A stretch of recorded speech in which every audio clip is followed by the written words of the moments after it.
আল্লাহ পাক আমার নবী পাককে দুনিয়া জমিনে পাঠালেন। আল্লাহ নবী বড় হতে লাগলেন। 40 বছর বয়সে নবী আমার সর্বপ্রথম তাদেরকে মেসেজ দিতে লাগলেন, লা ইলাহা ইল্লাল্লাহ আনা মুহাম্মদুর রাসূলুল্লাহ। তোমাদের রব, তোমাদের স্রষ্টা, তোমাদের খালিক তিনি হলেন একজন। তিনি হলেন লিল্লাহি মা ফিস সামাওয়াতি ওয়া মা ফিল আরদ। তিনি হলেন আল্লাহ পাক। তিনি আমাকে মুহাম্মদ রাসূল করে পাঠিয়েছে, তোমাদের জন্য মেসেজ দাতা করে পাঠিয়েছে, সুসংবাদ দাতা করে পাঠিয়েছে। তোমরা যে নারীগুলোকে জ্যান্ত পুঁতে দিচ্ছ, এখনো পোঁতা বন্ধ করো। এ আবু জেল উতবা সাইবা, এ আবু সুফিয়ান, মানুষের উপরে যে রাজ ক্ষমতা দিয়ে জোর করে তাদেরকে গোলাম বানিয়ে রেখেছো, তাদের উপরে অত্যাচারী করছো, এগুলো বন্ধ করে দাও। আমার নবী পাক যখনই নাই কথা বললো, সঙ্গে সঙ্গে আবু জেল উতবা সাইবা আমার নবী পাককে রুকার জন্য পুরো রাজ পাওয়ার ক্ষমতাকে লাগিয়ে দিল। সে তার গুন্ডা বাহিনী লাগালো, সে তার ক্যাডার বাহিনী লাগালো, সে তার লোককে লাগিয়ে দিল। আমার নবী পাককে বিভিন্ন দিক দিয়ে রুখতে লেগেছে। এমনকি আমার নবী পাক যখন সিজদায় পড়ে যায়, আমার নবী পাকের পিঠের উপরে পচা দুম্বার ভুঁড়িকে পর্যন্ত চাপিয়ে দেয়। আমার নবী পাক মাথা তুলতে পারছে না। এ যুবকেরা খাতুনে জান্নাত এটা দেখে যখন নামিয়ে দেয়, আমার রাসূলুল্লাহ মাথা তুলতে লেগেছে। এমনকি আমার নবী পাক সাল্লাল্লাহু পাহাড়ে গিয়ে গাছের পাতা ফলমূল খেয়ে রাতের অন্ধকারে মানুষকে ইনসাফের দিকে, ন্যায়ের দিকে, সত্য দিকে, কল্যাণের দিকে, কামিয়াবির দিকে আল্লাহ নবী মানুষ দিগকে দাওয়াত দিয়েছে। এ যুবকেরা, তরুণেরা, বাপেরা, আমার নবী কত কষ্ট করে ইসলাম দিয়ে গেছে। যে ইসলামকে নিয়ে তুমি আমি যদি খেলা করি, ইসলামকে নিয়ে তুমি আমি যদি মসজিদ মাদ্রাসার মধ্যে বেঁধে রেখে দিয়ে বাকি জায়গায় যদি ইসলাম বিরোধী কর্মকাণ্ড করি আর গলা লম্বা করে যদি বলি আমি মুসলমান, মনে রাখবে আল্লাহ পাক সূরা বাকারার মধ্যে জানিয়ে দিয়েছে, তোমরা আমাকে আমার হাবিবকে ছেড়ে যাকে বেশি প্রাধান্য দেবে আমি আল্লাহ ওই জালিমের হাতেই তোমাদের মিটিয়ে দেব। যাকে মনে দুঃখ নিবার কিছু নাই। যুগে যুগে যারা ইসলামের পক্ষে ছিল, মুনাফিক আর জালিম শাসকরা তাদেরই বিরোধী করেছে। আগে নবীদের বিরোধী করেছে, তারপরে সাহাবাদের বিরোধী হয়েছে, তাবেঈনদের বিরোধী হয়েছে, ইমাম মুজতাহিদদের বিরোধী হয়েছে। আজ জমিনের উপরে যারা নবীর পক্ষে, ইসলামের পক্ষে আলেম উলামা কথা বলবে, তাদেরও বিরুদ্ধে আজকে হবে। কেননা জালিম শাসক চায় ইসলামের পক্ষে যেন মানুষ কথা না বলে, গরিবের পক্ষে যেন মানুষ না কথা বলে, মুসলিমের পক্ষে মানুষ যেন না কথা বলে, অসহায়ের পক্ষে মানুষ যেন না কথা বলে। কেননা জালিম শাসকদের চরিত্র হলো একটাই, সমাজে যত গরিব পারবে অল্প ভিক্ষায় তাদেরকে নিজেদের গোলাম বানিয়ে রাখা যাবে। বুঝছেন তো নাকি? তাহলে এর বিরুদ্ধে ইসলাম না, ইসলাম নয়, বলুন। তাহলে ইসলামের যদি আমি দাবিদার হই, তাহলে জালিম শাসকের বিরুদ্ধে কথা বলতে হবে না, হবে না? কথা বললে কি লাভ জানেন? আল্লাহ নবী বলেছেন, জালিম শাসকের সামনে হক কথা বলা, জালিম শাসকের বিরুদ্ধে হক কথা বলা সব থেকে বড় জিহাদের সওয়াব। জোরে বলুন সুবহানাল্লাহ। এবারে আমাদের সমাজে জিহাদের একটা ভুল মানে সমাজে করা আছে, আছে না নাই?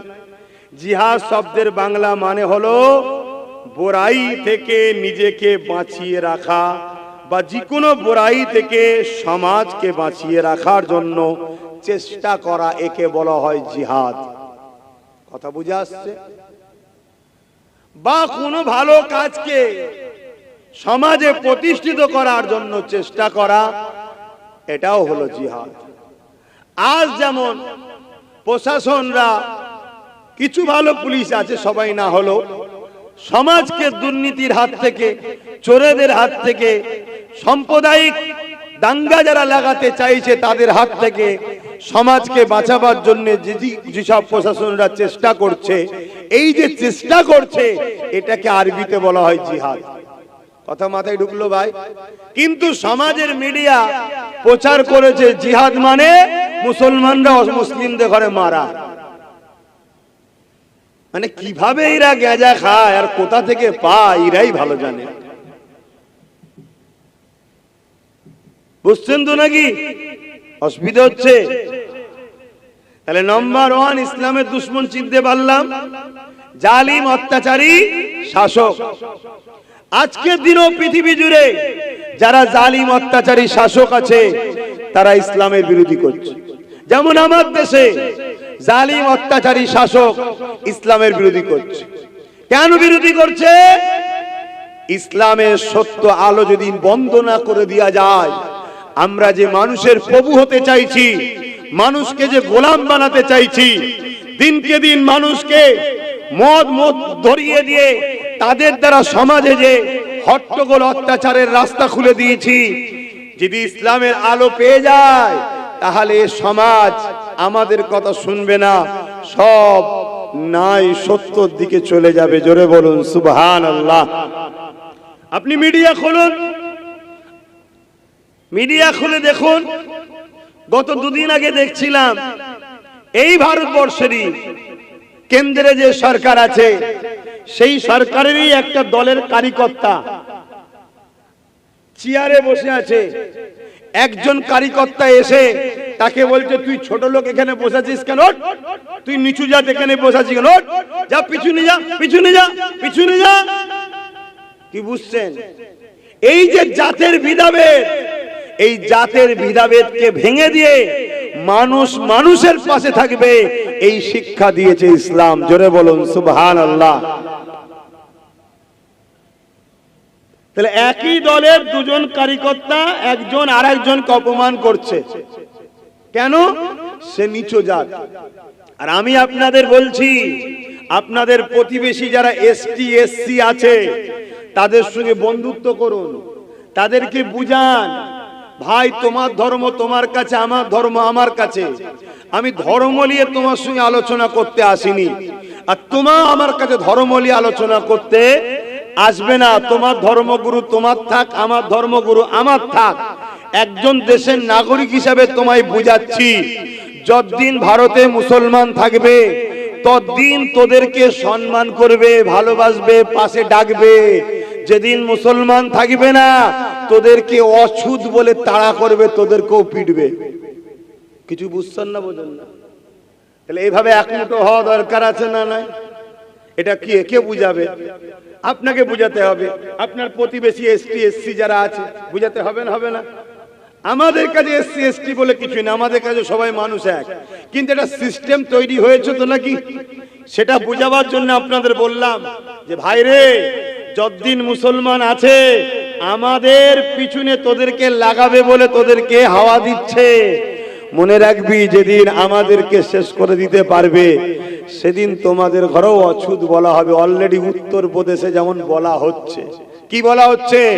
ঘোড়া করে বিয়ে করতে গেছে, ঘোড়া করে বিয়ে করতে গেছে, তাকে পিটিয়ে মেরে ফেলেছে। কেন? সে দলিত ঘরের ছেলে। তুই ঘোড়ার পিঠে উঠবি কেন? তুই নিচু জাত না? এই যে উঁচু জাত নিচু জাত বৈষম্য তৈরি করা, এটাকে গরিবের নওয়াজ ভারতবর্ষে ভেঙে দিয়েছে। জোরে বলুন সুবহানাল্লাহ। রাগটা কোথায় বুঝতে পারছেন তো নাকি? আমরা মানুষকে বুকেলি, ওর কি ধর্মের পরিচয় ওটাও সিনার কাছে, আমার কি ধর্মের পরিচয় ওটা আমার ব্যাপার। কিন্তু ও মানুষ, আমিও মানুষ। ওর প্রথম বাবা যে, আমারও প্রথম বাবা সে। সবাই হলো বাপ আদম, মা হাওয়ার সন্তান। সবাই হলো এক সৃষ্টিকর্তার সৃষ্টি। ওনাকেও যে খাওয়ায় আমাকেও তিনি খাওয়ায়। আকাশ থেকে পানি হলে ওনার জন্য হয়, আমার জন্য হয়। কোন খাদ্য জমিন থেকে উঠলে ওনার জন্য হয়, আমার জন্য হয়।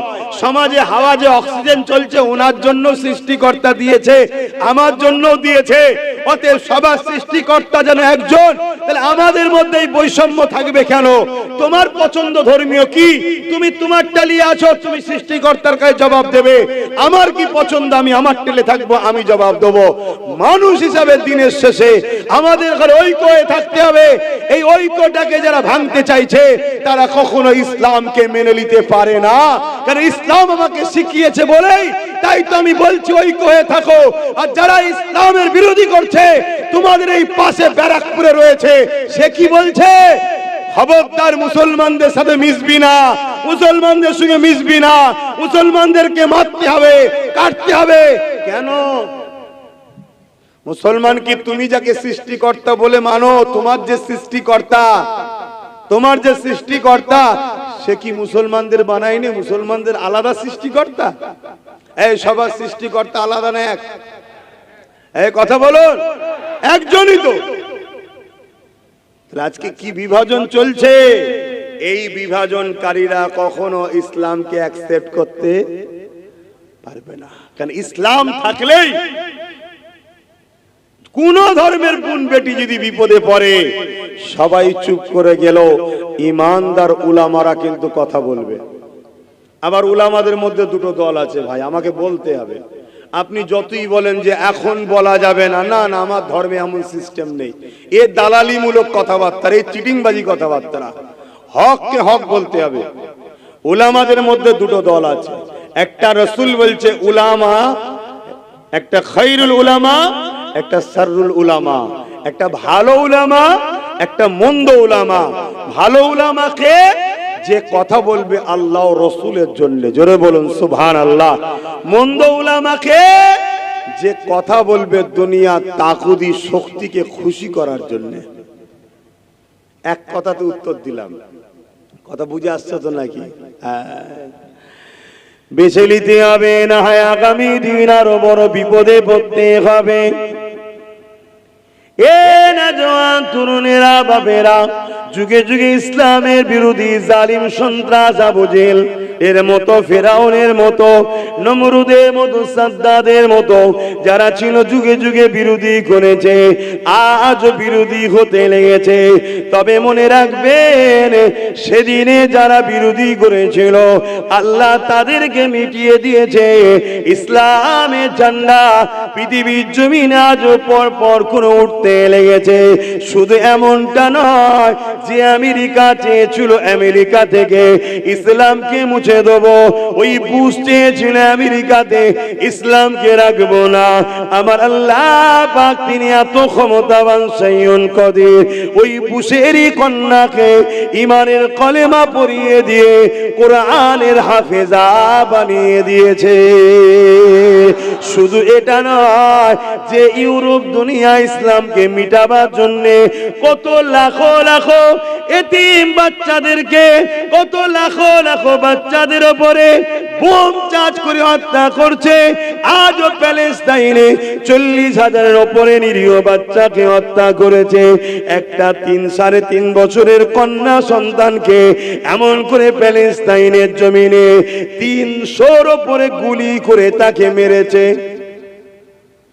3-3.5 বছরের বাচ্চা, তাকে গুলি করছে কত? 300-র উপরে গুলি করছে। তাহলে বলুন সেই বাচ্চার শরীরটা কোনো কিছু আছে? কেন এইটুকু বাচ্চার উপরে এত রাগ কেন? কি জন্য রাগ?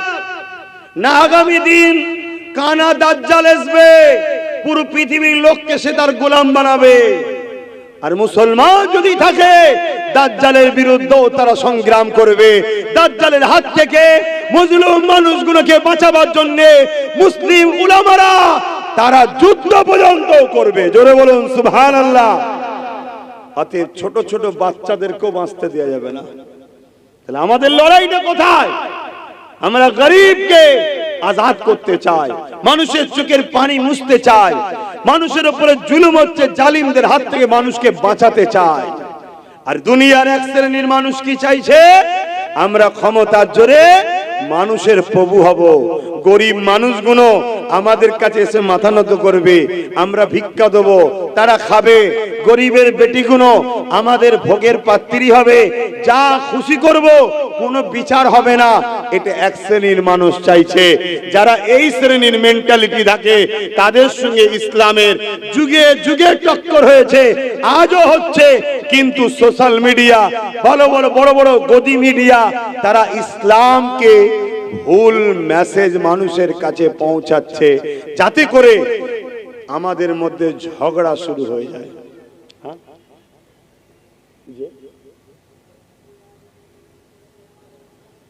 আচ্ছা, নামাজ কটায় হবে?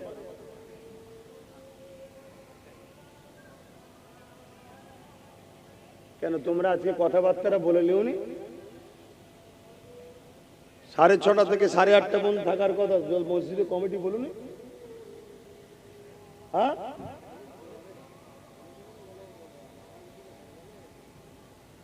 এই যে জিনিসগুলো, এগুলো খুব বাড়াবাড়ি খারাপ জিনিস। নিজেদের মধ্যে মিলেমিশে কথা বলে নিতে হয়।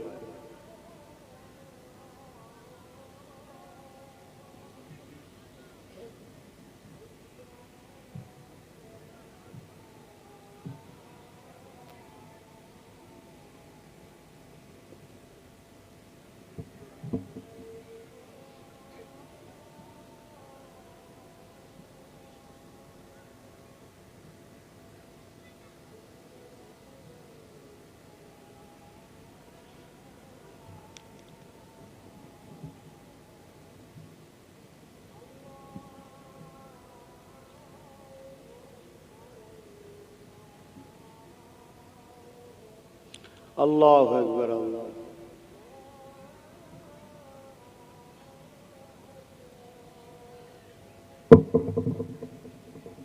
اللهم رب هذه الدعوة التامة والصلاة آت محمد الوسيلة الفضيلة والرسول مقام محمد الذي وعدته وارزقنا شفاعته يوم القيامة إنك لا تخلف الميعاد لا إله إلا الله درود الشريف اللهم صل على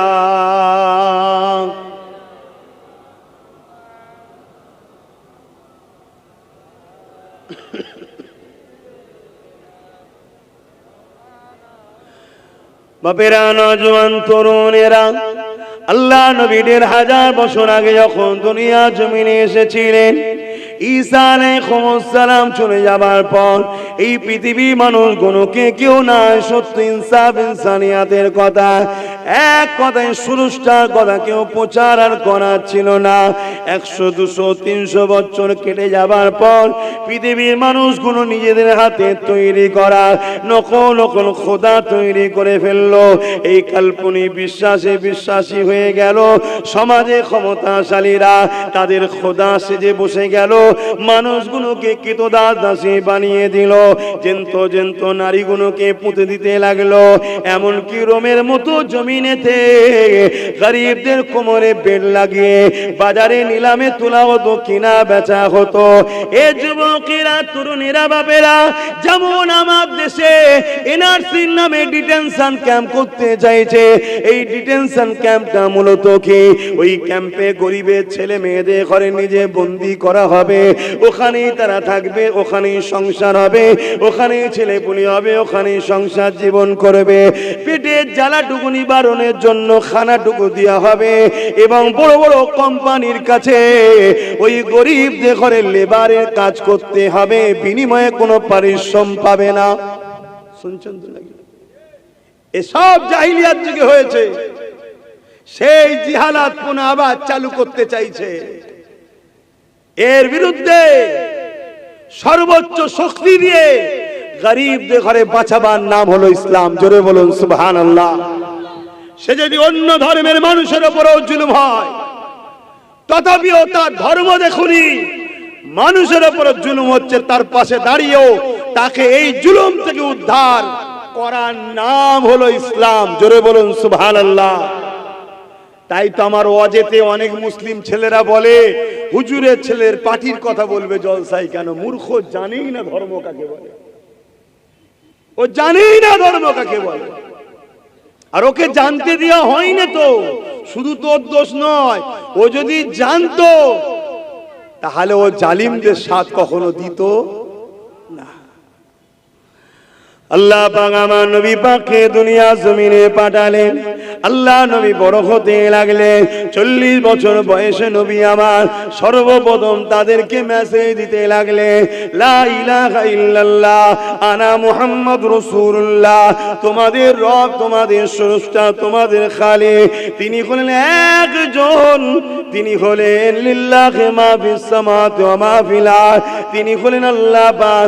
তিনি আমাকে মুহাম্মদ রাসূল করে পাঠিয়েছে, তোমাদের জন্য মেসেজ দাতা করে পাঠিয়েছে, সুসংবাদ দাতা করে পাঠিয়েছে।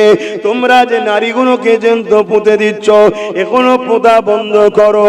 এ আবু জেল, উতবা, সাইবা, এ আবু সুফিয়ান, মানুষের উপরে যে রাজ ক্ষমতা দিয়ে জোর করে তাদেরকে গোলাম বানিয়ে রেখেছো, তাদের উপরে অত্যাচারী করছো, এগুলো বন্ধ করে দাও। আমার নবী পাক যখনই নাই কথা বললো, সঙ্গে সঙ্গে আবু জেল, উতবা, সাইবা আমার নবী পাককে রুকার জন্য পুরো রাজ পাওয়ার ক্ষমতাকে লাগিয়ে দিল। সে তার গুন্ডা বাহিনী লাগালো, সে তার ক্যাডার বাহিনী লাগালো, সে তার লোককে লাগিয়ে দিল। আমার নবী পাককে বিভিন্ন দিক দিয়ে রুখতে লেগেছে। এমনকি আমার নবী পাক যখন সিজদায় পড়ে যায়, আমার নবী পাকের পিঠের উপরে পচা দুম্বার ভুঁড়িকে পর্যন্ত চাপিয়ে দেয়। আমার নবী পাক মাথা তুলতে পারছে না। এ যুবকেরা খাতুনে জান্নাত এটা দেখে যখন নামিয়ে দেয়, আমার রাসূলুল্লাহ মাথা তুলতে লেগেছে। এমনকি আমার নবী পাক সাল্লাল্লাহু পাহাড়ে গিয়ে গাছের পাতা ফলমূল খেয়ে রাতের অন্ধকারে মানুষকে ইনসাফের দিকে, ন্যায়ের দিকে, সত্য দিকে, কল্যাণের দিকে, কামিয়াবির দিকে আল্লাহ নবী মানুষ দিগকে দাওয়াত দিয়েছে। এ যুবকেরা, তরুণেরা, বাপেরা, আমার নবী কত কষ্ট করে ইসলাম দিয়ে গেছে। যে ইসলামকে নিয়ে তুমি আমি যদি খেলা করি, ইসলামকে নিয়ে তুমি আমি যদি মসজিদ মাদ্রাসার মধ্যে বেঁধে রেখে দিয়ে বাকি জায়গায় যদি ইসলাম বিরোধী কর্মকাণ্ড করি আর গলা লম্বা করে যদি বলি আমি মুসলমান, মনে রাখবে আল্লাহ পাক সূরা বাকারার মধ্যে জানিয়ে দিয়েছে, তোমরা আমাকে আমার হাবিবকে ছেড়ে যাকে বেশি প্রাধান্য দেবে আমি আল্লাহ ওই জালিমের হাতেই তোমাদের মিটিয়ে দেব। শুনছেন তো নাকি? আজকে আমরা যে শাস্তিটা পাচ্ছি বা চারিদিক দিয়ে আমাদেরকে যে ঘিরে ফেলেছে, এটা কিন্তু একদিক দিয়ে আমাদের পাওনা।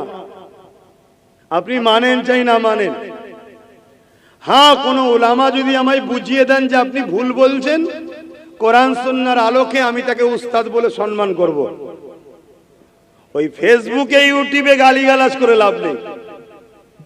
আমি ওপেন চ্যালেঞ্জ দিচ্ছি, আপনি বলছেন ঐক্য হতে হবে, একতা হতে হবে। একতার নামে, ঐক্যের নামে যারা ইসলামের ঘোর দুশমন, প্রকাশ্য দুশমনের থেকেও বড় দুশমন যারা মুনাফিক, তাদের ঘরে নিয়ে হই হই করে কোনোদিন ইসলামকে বাঁচানো যায় না। কথা বুঝছেন না, বোঝেন না? আব্দুল্লাহ ইবনে উবাই মুখ ভর্তি দাড়ি ছিল, মাথায় টুপি ছিল, 5 ওয়াক্ত নামাজ পড়তো, রাসূলুল্লাহর হাতে হাত দিয়েছে, নবীর সঙ্গে হজ করেছে, নবীর সঙ্গে সফরে গেছে, রোজা রেখেছে, নামাজ পড়েছে, নবী দিন শিখাতেন, কোরআন তেলাওয়াত করতেন। আর আব্দুল্লাহ ইবনে উবাই বসে বসে শুনতো সাহাবাদের সাথে। কোরআন তাকে প্রকাশ্য ঘোষণা দিয়েছে মুনাফিক, এ সব থেকে নিকৃষ্ট জাহান্নামে। এরকম মুনাফিক আমাদের সমাজে আছে না নাই? তাহলে লড়াইটা কোন জায়গায় বুঝছেন তো নাকি? ইসলামের বিরুদ্ধে মানবরূপী যারা শয়তান, তারা ইসলামের বিরোধী করবে। আর আরেক শ্রেণীর মানুষ ইসলামের বিরোধী করে, তারা হলো এই মানব রূপীদের অর্থ লিবার জন্য দাড়ি টুপি সরাতে মুনাফিক মুসলমান। এরা ইসলামের বিরোধী করে অন্যভাবে, এরা ইসলামকে তলে তলে থেকে কাটে। ইসলামের যুব সমাজের অন্তর থেকে এরা সিনার পাওয়ারকে কেড়ে নেয়। এরা ইসলামের মধ্যে থেকে, ইসলামের যুব সমাজ তাদের অন্তর থেকে যে পাওয়ারে বদরে জিতেছে, যে পাওয়ারে খাইবারে জিতেছে, যে পাওয়ারে খান্দকে জিতেছে, যে পাওয়ারে উহুদের ময়দানে হারা লড়াই জিতেছে, যে পাওয়ারে আমার মঈনুদ্দিন আজমিরি একা জিতেছে, যে পাওয়ারে মুজাদ্দিদ আলপে সানি জিতেছে, ওই সিনার পাওয়ারটাকে এই মুনাফিক মুসলমানরা আমাদের মধ্যে থেকে আস্তে আস্তে কেটে নিচ্ছে। ওই পাওয়ারটা হলো সিনার পাওয়ার, অর্থাৎ নবীর প্রেম ও আদব। জোরে বলুন সুবহানাল্লাহ। দুনিয়া যদি পুরো একদিকে হয়ে যায়, তথাপিও যারা রাসূলের প্রেম ও আদব করে না, ওই মুনাফিক গাদ্দারদের সঙ্গে মিশতে আব্বাস সিদ্দিকী পারবে না। কথা ক্লিয়ার না? ক্লিয়ার নয়? বাস, তাতে আপনি আগামী দিন আরো যা বলেন আমাকে বলে লিখে যান, আরো যা বলেন বলে লিখে যান। কারণ ইতিহাস সাক্ষী দিচ্ছে, সংখ্যা যেদিন কম ছিল সেদিন আমরা বিজয় হয়েছি, সংখ্যা যেদিন বেশি ছিল সেদিন আমরা মার খেয়েছি। 100 বছর কম বেশি হতে চলেছে, প্যালেস্টাইন মার খাচ্ছে। কত বছর? আমরা জানি 5-6-7 বছর না, 100 বছর ধরে প্যালেস্টাইনের মানুষ মার খাচ্ছে। 100 বছর ধরে কত লাখ যে প্যালেস্টাইনের বাচ্চা শহীদ হয়েছে আল্লাহ ভালো জানে, কত মা বোন যে রেপ হয়েছে আল্লাহ ভালো জানে, কত মা বোন যে হত্যা হয়ে গেছে আল্লাহ ভালো জানে। 100 বছর পরে আজকে প্যালেস্টাইন পুরো নিশ্চিহ্ন হতে চলেছে। কিন্তু আমি আপনাকে জানিয়ে দিয়ে যাচ্ছি, নোট করুন, ইনশাআল্লাহ সেদিন বেশি নাই, খুব শিগগিরই আল্লাহ চাইলে আপনারাও শুনতে পাবেন প্যালেস্টাইন বিজয় হচ্ছে। জোরে বলুন সুবহানাল্লাহ, আরো চিৎকার দিয়ে বলুন সুবহানাল্লাহ। ইতিহাস এটা, আপনাকে ইতিহাস ছেড়ে দিলে হবে না। যেদিন বেশি ছিল সেদিন মার খেয়েছে। কেন মার খেয়েছে একটু বলে দিই, শুনেলেন? হযরতে নবী লূত আলাইহিস সালামকে আল্লাহ বলেছিলেন 80,000 লোক মারবো। কত হাজার? তার মধ্যে 40,000 ভালো, 40,000 খারাপ। হযরতে নবী লূত আলাইহিস সালাম আল্লাহকে বলছেন, আল্লাহ খারাপ মানুষগুলো অন্যায় করেছে, পাপ করেছে, মার খাবে স্বাভাবিক, ভালো লোকগুলোকে কেন মারবেন আল্লাহ? আল্লাহ বলছেন, ভালো লোকগুলো খারাপ লোকের প্রতিবাদ করে না, ওদের সঙ্গে মেশে কেন? মাথায় ঢুকছে কথা? এখন কিন্তু পুরো সলিড হয়ে গেছে, চাপে পড়ে হোক বা আগে থেকে হোক, এখন পুরো সলিড। 313 জন বদর, কথা বুঝছেন না? বোঝেন না? শুধু 313 জন বদর নয়, আর এক 313 জন হয়েছিল মসজিদে আকসাকে উদ্ধার করার জন্য। হযরতে নূহ বিন ইউসা হুজুর, তিনি মসজিদে আকসাকে ফতহ করেছিলেন মাত্র 313 জনকে দিয়ে। জোরে বলুন সুবহানাল্লাহ। আমার কথা কি বুঝছেন? তাহলে বিজয় কোন জায়গায়? সংখ্যাতে? বলেন বলুন। বিজয় কি অস্ত্রতে? বিজয় কি মাসুল পাওয়ারে? বিজয় কি ম্যান্ডেট পাওয়ারে? বিজয় কি মানি পাওয়ারে? বিজয় কি ম্যান পাওয়ারে? বিজয় কি পারমাণবিক শক্তিতে? না বন্ধু না। বিজয়ের ফয়সালা জমিনে হয় না, আসমানে হয়। বিজয় হয় সিনার পাওয়ারে, আর সিনার পাওয়ার হলো মুহাম্মদ রাসূলের আদব ও প্রেমের নাম। জোরে বলুন সুবহানাল্লাহ, আরো চিৎকার দিয়ে বলুন সুবহানাল্লাহ। আমার মসজিদ, আমার মাদ্রাসা আজকে আইন তৈরি হয়েছে, তাই তো নাকি? সবার বুকে ব্যথা, ঠিক না?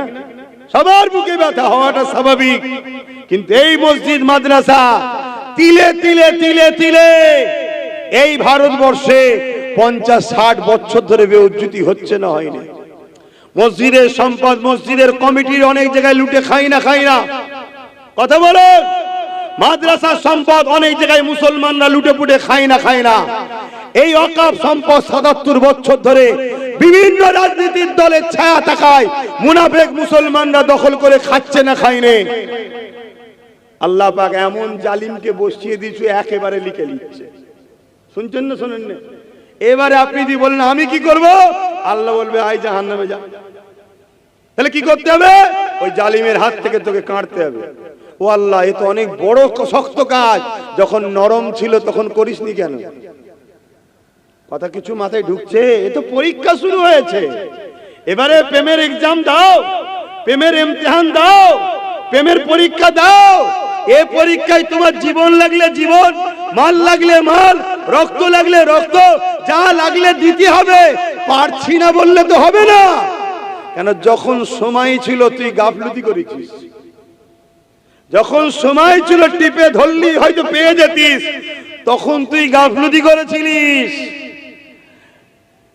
এখন তোকে তো বাপ এবারে, তখন হয়তো চর্চাপরের বিনিময়ে তুই সাকসেসফুল হতিস, এবারে জীবনের বিনিময়ে আমার মসজিদকে উদ্ধার তোদের করতেই হবে। এটা প্রেমের পরীক্ষা। আমার আজ কি ভুল লাগছে নাকি আপনাদের? কেন আমি ছোট মানুষ তো বুঝি কম হয়তো, তবে মনে রাখি এটা আল্লাহ যখন কাউকে দেয় তারা ছোট বড়র ব্যাপার থাকে না। আল্লাহ যদি কাউকে দেয় তাকে ছোট বড়র ব্যাপার থাকে না। আমি নিজেও বলছি, আমি পুরো বাংলার বাইরে ভারতের বিভিন্ন রাজ্যে এবং ভারতের বাইরে যেখানেই যাই, আমি নিজে 100 বার স্বীকার করি, আজকেও স্বীকার করছি, এই যে আলোচনা করি, এই যে ওয়াজ করি, এই যে মানুষের গ্যাদারিং হয়, এই যে মানুষ ভালোবাসে, আল্লাহর জাত পাকের কসম করে বলছি, যার কুদরতি হাতে আব্বাস সিদ্দিকীর জান আছে, 1 চারানা পয়সা আমার কোনো কৃতিত্ব নয়। এ সব কিছু কৃতিত্ব হলো মদিনাওয়ালার গোলামি করি, তাই আল্লাহ আমাকে শান ইজ্জত দিয়েছে। এটা মদিনাওয়ালার অবদান। জোরে বলুন সুবহানাল্লাহ, আরো জোরে বলুন সুবহানাল্লাহ।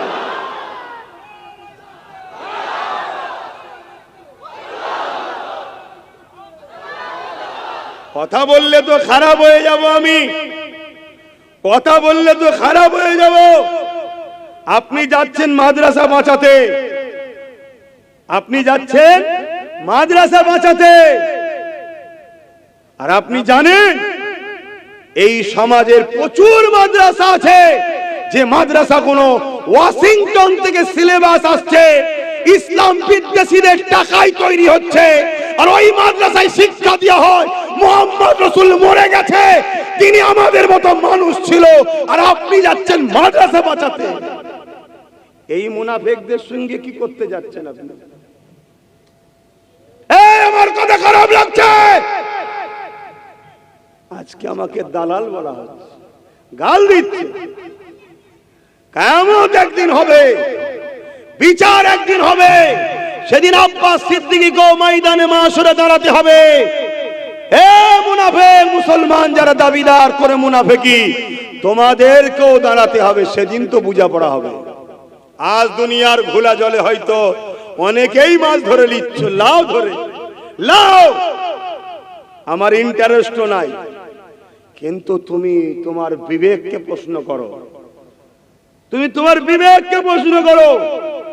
যারা আল্লাহর ওলিদেরকে গালিগালাজ করে, মাজার ভেঙে দিয়াকে পছন্দ করে, মাজারকে গুড়িয়ে দিয়া পছন্দ করে, হাত্তা কি আমার নবীর সবুজ গম্বুজকে ভেঙে গুড়িয়ে দাও বলে, তাদের সঙ্গে এক হয়ে মাদ্রাসা বাঁচাবো, কবর বাঁচাবো, ঈদগাহ বাঁচাবো, এই নাটকটা যেন কেমন একটা লাগছে না? হ্যাঁ, তাহলে এই যে ব্রিটিশ পিরিয়ড থেকে শুরু করে লাখো লাখো আশেকে রসুল উলামারা যুগ যুগ ধরে যে লড়াই করে আসলো, এই লড়াইটা সব বেকার, এই লড়াই সব বেকার। কোথায় একটা কি জালিম, একটা কি বলেছে? এর জন্য তুমি আল্লাহ ও আল্লাহর রসুলের সাহায্য ছেড়ে দিয়ে তুমি সাহায্য নিচ্ছ কার? যে আল্লাহর বন্ধু নবী মুহাম্মদ রসুলকে ঘৃণা করে, নবীর ভুল আছে বলে, নবী আমাদের মতো মানুষ বলে, নবী মরে গেছে বলে, নবীর উপরে দরুদ চলবে না বলে, নবী শাফাআত করতে পারবে না বলে। শুনছো তো নাকি? অসুবিধা হচ্ছে? তাবারুকটা দিতে বলি কেন, এরা অনেক হাঁড়ি রেঁধেছে, শেষকালে মনের দুঃখে কেউ চলে গেলে তাবারুকটা বেঁচে যাবে। হ্যাঁ, ও যে সারা রাত চলবে, আমার তো আর কিছু কাজ নেই, সংসার, ছেলে বুলে, বিবি বউ বাচ্চা হয়তো কিছু নেই, আমি সারা রাত অজি করে যাই। শুধু কি চিন্তাধারা এদের! বোঝো আমার কম, প্রকাশ্য দুশ্মন যত বড়ই হোক, বিজয় ইসলাম ও ইমানদারিরই হবে। জোরে বলুন সুবহানাল্লাহ।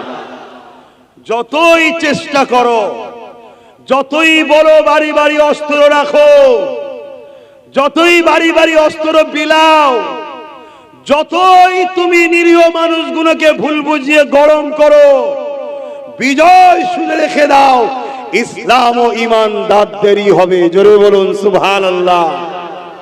আর এটাও শুনে রাখো যে আবু জেহেল আমার নবীকে চারিদিক দিয়ে রুখতে চেয়েছিল, সেই আবু জেহেলেরই ছেলে একরামা ইমানের কলেমা পড়ে মুহাম্মদ রাসূলের গোলাম হয়েছিল। জোরে বলুন সুবহানাল্লাহ। শুধু এটা নয়, একদিন 39 জন কলেমা পড়ে নিয়েছে, আবু জেহেল মাথায় হাত দিয়ে বসে গেছে। এই করা যাবে, কি করা যাবে? সেনাপতিদের নিয়ে মিটিং করতে বসলো। আমলা চামলা নেতা মন্ত্রীদের নিয়ে আবু জেহেল মিটিং ডেকে দিল। ওই মিটিং এ আলোচনা হতে লেগেছে, মুহাম্মদ রাসূলকে চারিদিক দিয়ে রুখতে চাইছে, কোনোভাবে রুখতে পারছে না। আমাদেরই দলে দলে যারা আমাদের হয়ে লড়াই করত, যারা আমাদের হয়ে মানুষকে লুটতো, সমাজের বুকে ফিতনা করত, গরিবদের উপরে লুটে আমাদেরকে মাল দিত, তাদের মধ্যে থেকে অনেকে মুহাম্মদ রাসূলের কাছে চলে গেছে। তারা পরিবর্তন হয়ে গেছে, তওবা করে নিয়েছে, তারা মুহাম্মদ রাসূলের উপরে ঈমান এনেছে, মুহাম্মদ রাসূলের পাঠানো কিতাব মুহাম্মদ রাসূলের বাণীর উপরে ঈমান এনেছে। কি করে এটাকে রুখা যাবে? ওই সময় আবু জেহেল বলতে লাগলো, কেউ কি তোমাদের মধ্যে আছে মুহাম্মদ রাসূলকে কতল করতে পারবে? নাউযুবিল্লাহ। যদি কেউ কতল করতে পারে তাহলে আমি তাকে অনেক উট স্বর্ণ ইটা সিটা দেব। শুনছেন?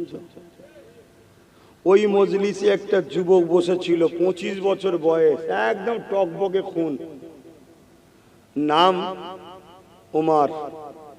কিন্তু এখন শুধু ওমর আমি আর বলতে পারবো না। কেন? আমার ঘাড় কি, আমার বাপ কি, আমার দাদু কি, আমার গোষ্ঠী সবাইকে বলতে হবে এখন হযরত ওমর ফারুক। জোরে বলুন সুবহানাল্লাহ। কেন? তিনি আমার হুজুরের হয়ে গেছে, তাই সম্মান হয়ে গেছে। তাহলে সম্মান কোন জায়গায়? হুজুরের হলে। না হয় ওমর ফারুকের ক্ষমতা কত? হ্যাঁ, পুরো মক্কার লোকের সামনে যদি দাঁড়ায় সব থরথর করে কাঁপে, এত পাওয়ার। কিন্তু সম্মান ছিল না। সামনে হয়তো যে হুজুর বললো পিছনে গাল দিত, আর এখন সামনেও নয় পিছনেও নয়, একটু বেতাল করলেই সঙ্গে সঙ্গে ইসলাম থেকে বেরিয়ে কাফের। শুনছেন তো নাকি? হ্যাঁ, কেন? হুজুরের হয়ে গেছে। তাহলে সম্মান হুজুরের হলে হবে, আর সম্মান দিবার মালিককে। আমরা হুজুরের হতে পারিনি বলেই তো জালিমকে বসে বেইজ্জতি করছে। হুজুরের হও, হুজুরের হও। ও কত বড় বড় জালিমকে আল্লাহ ঠান্ডা করে দিয়েছে। পৃথিবীর রাজা ছিল নমরুদ, পৃথিবীর একটা খোঁড়া মশা দিয়ে সাইজ করে দিয়েছে, জানেন তো নাকি? হ্যাঁ, জানেন না? নাকের মধ্যে ঢুকে গিয়ে মাথায় বসে কুরকুর করে কামড়াচ্ছে। আর নমরুদ বলেছে চাকরকে খড়ম দিয়ে পেট, খড়ম, জুতো রে বাবা, জুতো দিয়ে মাথায় মারছে। পৃথিবীর রাজা জুতো খেচ্ছে। কিরম সিন বলেন তো? এটা সম্মান না বেইজ্জতি? কেন বেইজ্জতি? পৃথিবীর রাজা হতে পারিস তুই, হুজুরের হতে পারিস নি। শুনছেন তো নাকি? এবারে সেই খড়মের মার খেতে খেতে খেতে খেতে যত মারে, মশা তো ভেতরে লাড়ালাড়ি করে, তত ভেতরে সমস্যা হয়, কুটকুট করে, সরসর করে। আরে তত বলে মার, আরো জোরে মার, আরো জোরে মার। আর জালিম রাজাদের যারা খাদেম হয় তারাও তো ভাই বুকের ভেতরে জ্বলেই থাকে, নাকি গো? যেমন আমার দেশের বা আমার রাজ্যের বহুত পুলিশ কত বিপদের মধ্যে আছে, আছে না? নাই কেন? সব মাথার উপরে যারা বসেছে সব বদমাইশ নেতা, জালিম নেতা। এই জন্য পুলিশগুলোও বিপদে আছে, চাকরি করেও শান্তি নেই। দোষ করছে নেতারা আর গাল খাচ্ছে পুলিশগুলো। কেন? নেতা তো পিছন দিয়ে হ্যালো তুললিয়াই, এ বেচারি তো তুলতে এসছে, এ ঝাঁটাও খেচ্ছে, জুতোও খেচ্ছে, ইঁটও খেচ্ছে, গালও খেচ্ছে, মাকেও গাল খাওয়াচ্ছে, মেয়েকেও গাল খাওয়াচ্ছে। বুঝছেন না? বোঝেন না? এটা কি পুলিশ? সে তো মানুষ, তার মনে কি দুঃখ হচ্ছে না? হয়নি। সবাই কি খারাপ না রে কি বাবা? অনেক তো ভালো আছে, যারা উপযুক্ত চাকরি পেয়েছে পড়াশোনা করে, তাদের তো বিবেকে রাখছে, কিন্তু কিছু করার নেই। শাসক সব জালিম হয়ে গেছে, কি করা যাবে, চল নাই চাকরি চল যাবে, আর নাই আমাকে আবার কোন কেসে জড়িয়ে জেলে ভরে দেবে, কোনো ঠিক আছে, সেও জ্বালার মধ্যে আছে। তো যাক, ওই খাদেমও তো জ্বালার মধ্যে ছিল। এরকম নমরুদ যখন বলছে আরো জোরে মার, আরো জোরে মার, আরো জোরে মার, ও সুযোগ পেয়ে গেছে, জান খুলে মারছে, দুম দুম করে মারতে মারতে কাঠের বাড়ি খেতে খেতে মাথা ফেটে গেছে, মাথা ফেটে গেছে। ফেটে যেতেই ফিচকিরিদের রক্তও যেমন বেরিয়েছে, আর এক কোনা দিয়ে ওই খোঁড়া আল্লাহ সৈন্য চলে গেছে। পৃথিবীর রাজা শেষ। তুই তো ছোটখাটো চুনোপুটি, চিন্তা করার কিছু নেই। যদি হুজুরের হতে পারো, সম্মান আল্লাহ তোমার বাড়িয়ে দেবে। জোরে বলুন সুবহানাল্লাহ। তাহলে আমি কি বলবো, হযরত ওমর ফারুক রাদিয়াল্লাহু তাআলা। কিন্তু তখন তিনি ছিলেন শুধু উমর, কিন্তু ও কথা আমি বলতে পারবো না, ওইভাবে ডাকতে পারবো না। হযরত ওমর ফারুক তখন 25 বছরের যুবক, উঠে দাঁড়িয়ে বললে, আবু জেহেল, তুমি যা দেবে বলছো, ওয়াদা করছো, মুহাম্মদ সাল্লাল্লাহু আলাইহি সাল্লামকে কতল করলে, এটা কি তুমি দেবে না টোপ দিচ্ছ? মানে ওমর ফারুক হুজুরও জানে আবু জেহেল তো চিটিংবাজ, তে বলে কাজ করিয়ে নেবে না তো। যেমন এখন আমাদের মধ্যে সব অনেকের ঘুম ভেঙেছে, আমাদের অনেকের ঘুম ভেঙেছে যে এর কথার বিশ্বাস করা যাবে না, এ চিটিংবাজ। আগে অনেক কিছু বলেছিল, একটা কিচ্ছু করেনি, শুনছেন না শোনেননি, এজন্য কেউ শুনছে না, আন্দোলন করেই যাচ্ছে। বুঝতে পারছেন না, পারেন না, চিটিংবাজ বুঝতে পারছেন না। হাই দেখে মানুষ বুঝছে না, বোঝেন, হ্যাঁ কি না বলুন। এই যে আগে যা বলেছিল সব ঢপ মেরেছে, অতএব চিটিংবাজের উপর আর ভরসা। অতএব যত যাই বলুক, আন্দোলন করতে হবে, আন্দোলন ছাড়া উপায় না, আন্দোলন করতে। তবে হ্যাঁ, আমি বলবো সংবিধান বিরোধী নয়, গণতন্ত্র বিরোধী নয়, অন্য ধর্মের মানুষের ক্ষতি করে নয়। কেন আমাদের লড়াই কালা কানুন যে করেছে, তারও কালা কানুনকে রুকাত লড়াই, ঠিক না বেটি? তাহলে অন্য ধর্মের ভাইরা তাদের বিরুদ্ধে যেন আমাদের আন্দোলন না হয়ে যায়। লোক চাইবে জড়িয়ে দিবার, এটা মুনাফিক, এটা মুনাফিক। কেন? ভোট দিয়েছে যেখানে 40টা মুসলমান এ কালা কানুনের বিরুদ্ধে, আর 192টা অমুসলিম ভাইরা কালা কানুনের বিরুদ্ধে ভোট দিয়েছে। তাহলে 192টা অমুসলিম ভাই এ বিলকে চাই না, লোকসভাতে বিরোধী ভোট দিয়েছে, বিল বাতিল করো। তাহলে অমুসলিমরা আমাদের সাথে আছে না নাই? 192 মানে কি? এক একটা এমপি মানে যত কমই হোক 15 কোটি, গড়ে গড়ে 15 লাখ, গড়ে 15 লাখ। আর অমুসলিম ভাইয়েরা যেখান থেকে জিতেছে, স্বাভাবিক অমুসলিম ভাইয়েরা সংখ্যা গুরু, সেখানে বেশি সংখ্যা। তাহলে আমি 10 লাখ করে ধরছি, তাহলে 192 ইন্টু 10 লাখ, 10 কোটি, প্রায় 18-19 কোটি শুধু ভোটার এক কথাতে আসছে। আরো কত মানুষ আছে, ঠিক না বেঠিক গো? তাহলে খবরদার, এটা যেন অন্যদিকে না চলে যায়, এটা মাথায় রাখবেন। মনে থাকবে তো নাকি? আন্দোলন করতে হবে, আন্দোলন করা দরকার, কিন্তু যেভাবে সংবিধান রাইট দিয়েছে ওইভাবে। তো যাক, হযরত ওমর ফারুক উঠে জিজ্ঞেস করলো, তুমি যা ওয়াদা করছো দেবে তো? আবু জেহেল বলল, হ্যাঁ, আমি আমার ওয়াদাতে পাকা রয়েছি। মুহাম্মদকে যদি তুমি কতল করতে পারো, তাহলে তোমাকে পুরস্কার কোনো দেওয়া হবে। হযরত ওমর ফারুক বলে উঠল, আমি রাজি আছি। আবু জেহেল বড় খুশি হয়ে গেল, কেন এটা ওমরই পারবে, অন্য কেউ পারবে না। এ যুবকেরা অনেক বড় কথা। ওমর ফারুক তরোয়াল নিয়ে বেরিয়ে পড়ল। তরোয়াল নিয়ামের মধ্যে রাখেনে, তরোয়ালকে বাইরে বার করে ফেলেছে। ওই তরোয়াল নিয়ে আগিয়ে যেতে লেগেছে ঘোড়ার পিঠে। এ যুবকেরা যাবার সময় বলে যাচ্ছে, এ আবু জেহেল 39 জন কলেমা পড়েছে, মুহাম্মদ রাসূলের দিকে গেছে, 40 আর হতে দেব না। কেননা কাল সকাল হবে, সূর্য উঠবে, মুহাম্মদ রাসূল আর উঠবে না। এই সময়ে ফেরেশতারা আলোচনা করতে লেগেছে, কি হবে কি হবে।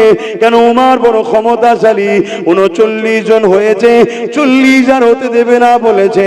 আমার আল্লাহ আওয়াজ দিয়ে দিলে, হে আমার ফেরেশতারা চিন্তা করো না, উমারকে যেতে দাও যেতে দাও। ও বলছে 40 হতে দেব না, আমি আল্লাহ উমারকে কলেমা পড়িয়ে 40 নম্বর বানিয়ে দেব। আরো জোরে বলুন সুবহান আল্লাহু আকবার। যিনি নিয়ত করেছে 40 হতে দেব না, তিনাকে 40 নম্বর বানিয়েছে, তিনি হলেন আল্লাহ। যারা চাইছে ইসলামকে মিটাবো, হতে পারে সে বা তার পরিবার থেকেই ইসলামের মুজাহিদ আল্লাহ বার করে দিতে পারে। জোরে বলুন সুবহানাল্লাহ। ইতিহাসে এরকম প্রমাণ আছে না নাই? চিঙ্গিস খান কন্টাক্ট নিয়েছিল, ইসলামকে মুছে দেবো, বাগদাদের জমিনে হামলা করেছিল, বাগদাদের মাদ্রাসাগুলো আগুন ধরিয়ে দিয়েছিল, লাইব্রেরিগুলোতে আগুন ধরিয়ে দিয়ে কিতাবগুলো পুড়িয়ে দিয়েছিল। কিন্তু এই চিঙ্গিস খানের বংশেরই একটা আওলাদকে আল্লাহ ইসলামের আলো দিল, পৃথিবীর জুড়ে আবার তার মেসেজ ইসলাম ছুটতে লাগলো। জোরে বলুন সুবহানাল্লাহ। আর প্রমাণ নেবেন, আমার ভারতবর্ষে সর্বপ্রথম যে ব্যক্তিটা বাবরি মসজিদে আঘাত করেছিল, সেই ব্যক্তিটাকে আল্লাহ ইসলামের আলোয় আলোকিত করলো, 100টা মসজিদ বানিয়ে নিল। জোরে বলুন সুবহানাল্লাহ। পরবর্তীতে সে বলছে যে আমরা খুব অন্ধকারের মধ্যে ছিলাম, আমাদেরকে উস্কানো হয়েছিল মুসলমান বিরুদ্ধে, আমাদেরকে বলা হয়েছিল মসজিদে আমাদের অমুসলিমদের বিরুদ্ধে ট্রেনিং দেওয়া হয়, আমাদেরকে বলা হয়েছিল মুসলমানদের মেন্টালিটি হলো অমুসলিমদেরকে শেষ করে দেবে। কিন্তু আমি পরবর্তীতে যখন আমি বাবরিতে প্রথম আঘাত করলাম, আমার মধ্যে একটা কেমন যেন কষ্ট, কোন জায়গায় শান্তি পাচ্ছি না। আমি তখন ইসলাম সম্বন্ধে রিসার্চ করতে শুরু করলাম, জানতে শুরু করলাম।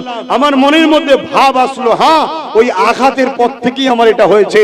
আস্তে আস্তে প্রফেট মোহাম্মদ রসুলের জীবনী দেখলাম, জীবনী দেখতে দেখতে কখন আমার চোখ দিয়ে পানি বেরিয়ে গেল। হাই রে, এই মানুষটাকে আমি খারাপ বলি, হাই রে ইনাকে আমি গালি দিই, হাই রে ইনার বিরোধী আমি করি, ইনার মতো তো মানুষই হতে পারে না। তাই আজ আমার আল্লাহ আমার উপরে এহসান করেছে, আমি ইসলামের আলোয় আলোকিত হয়েছি। জোরে বলুন সুবহানাল্লাহ। আরো চিৎকার দিয়ে বলুন সুবহানাল্লাহ। তাই যেমন করে আমাদের মধ্যে একটা অশান্তি লাগিয়ে দিবার চেষ্টা করছে, কারণ কি? যাতে করে আমরা একে অপরে না বন্ধুত্ব করি, না মিশি, না উঠা বসা করতে পারি, ইসলামের আলো চতুর্দিকে না ছড়িয়ে যায়। কথা কিছু মাথায় ঢুকছে তো নাকি? এভাবে যুগে যুগে যুগে ইসলামের বিরুদ্ধে নানান ষড়যন্ত্র হয়েছে। তবে মনে রাখবেন, প্রকাশ্য দুশমন যত শক্তিশালী হোক না কেন, তাদের বিরুদ্ধে বিজয় পাওয়াটা বড় সহজ। কিন্তু ছদ্মবেশী মুনাফিক যদি ভেতরে ঢুকে থাকে, তাহলে বড় ক্ষতি হয়ে যাবে। যেমন ক্ষতিটা উহুদের ময়দানে হয়েছিল।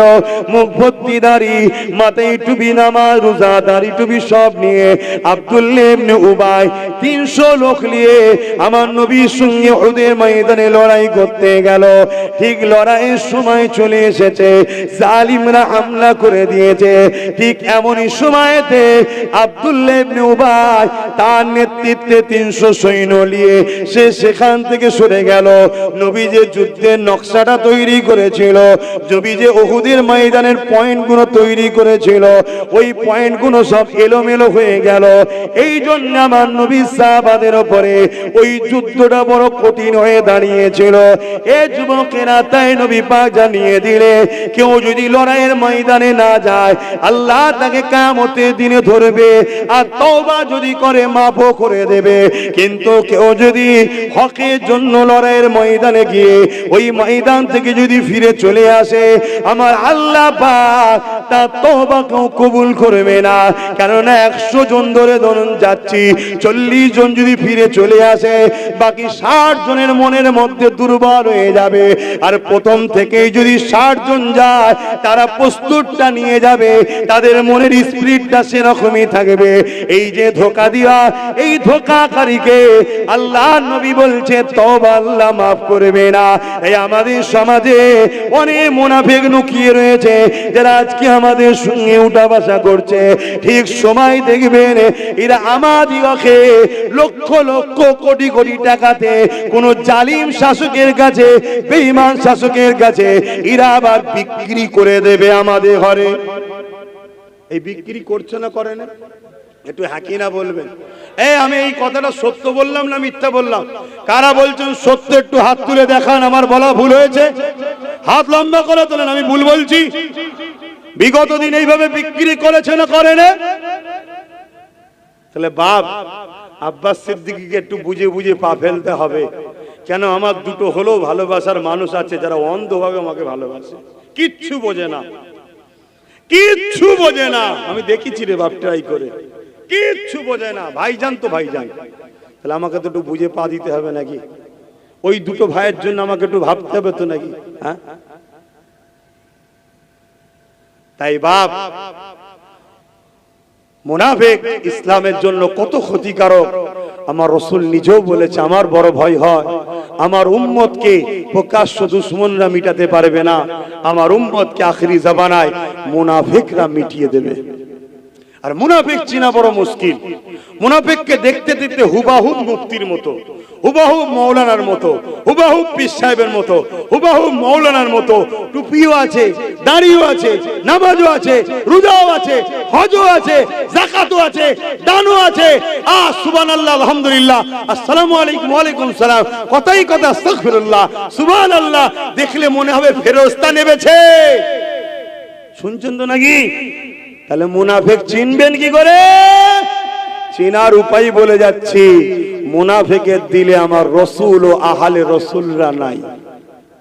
শুনছেন তো নাকি? দিলে নাই, মুখে থাকে, মুখে থাকে। মুখে মোহাম্মদ রাসূল বলতে হয়, নাই অসুবিধা আছে তো? কিন্তু জায়গা তৈরি করে লিবার পর আস্তে আস্তে বলে ঠিক আছে, উনিও মানুষ আমিও মানুষ, ওনারও ভুল ছিল। এসে আস্তে আস্তে বিষ ঢুকায়। এগুলো হচ্ছে কি? মুনাফিক। কেন এই বিষটা ঢুকাচ্ছে? এই কথা যে মুসলমান মেনে নেবে সঙ্গে সঙ্গে সে বেঈমান কাফের হয়ে যাবে। তার সিনার পাওয়ার শেষ, তার সিনার পাওয়ার শেষ। এই যে আজকে ওয়াকফ কালা কানুন তৈরি করেছে, তুমি কি ভাবছো এটা একদিনের প্ল্যান নাকি? 100 বছর আগে থেকে প্ল্যান চলছে।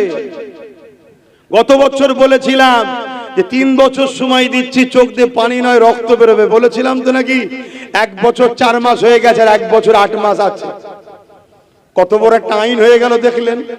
এই ওয়াকফ কালা কানুন যদি লাগু করতে পারে, আমি আপনাদের বলে দিচ্ছি এই ভারত থেকে ইসলামের ধর্মের যে রীতি নীতি মূল যে মেন সবকিছু দুর্মে মুছড়ে শেষ করে দেবে এরা। অতএব 20 কোটি যদি মুসলমান থাকি, 10 কোটি জান যদি লাগে তাও দিয়ে হলো এই আইনকে বন্ধ করতে হবে। কিছু বুঝতে পারছেন তো নাকি? কিন্তু আমি যেটা দেখছি সেটা হলো এটাই। আমরা তো একদিন ছিলাম চুলোতে, চুলো পর্যন্ত, এই কড়াতে। কোথায় ছিলাম? কড়া পর্যন্ত নাকি? কড়া বোঝেন না? চুলোর উপরে যেটা থাকে। কিন্তু আমি তো দেখছি 20 কোটি চলে গেলেও সমাধান হবে বলে মনে হচ্ছে না। কেন?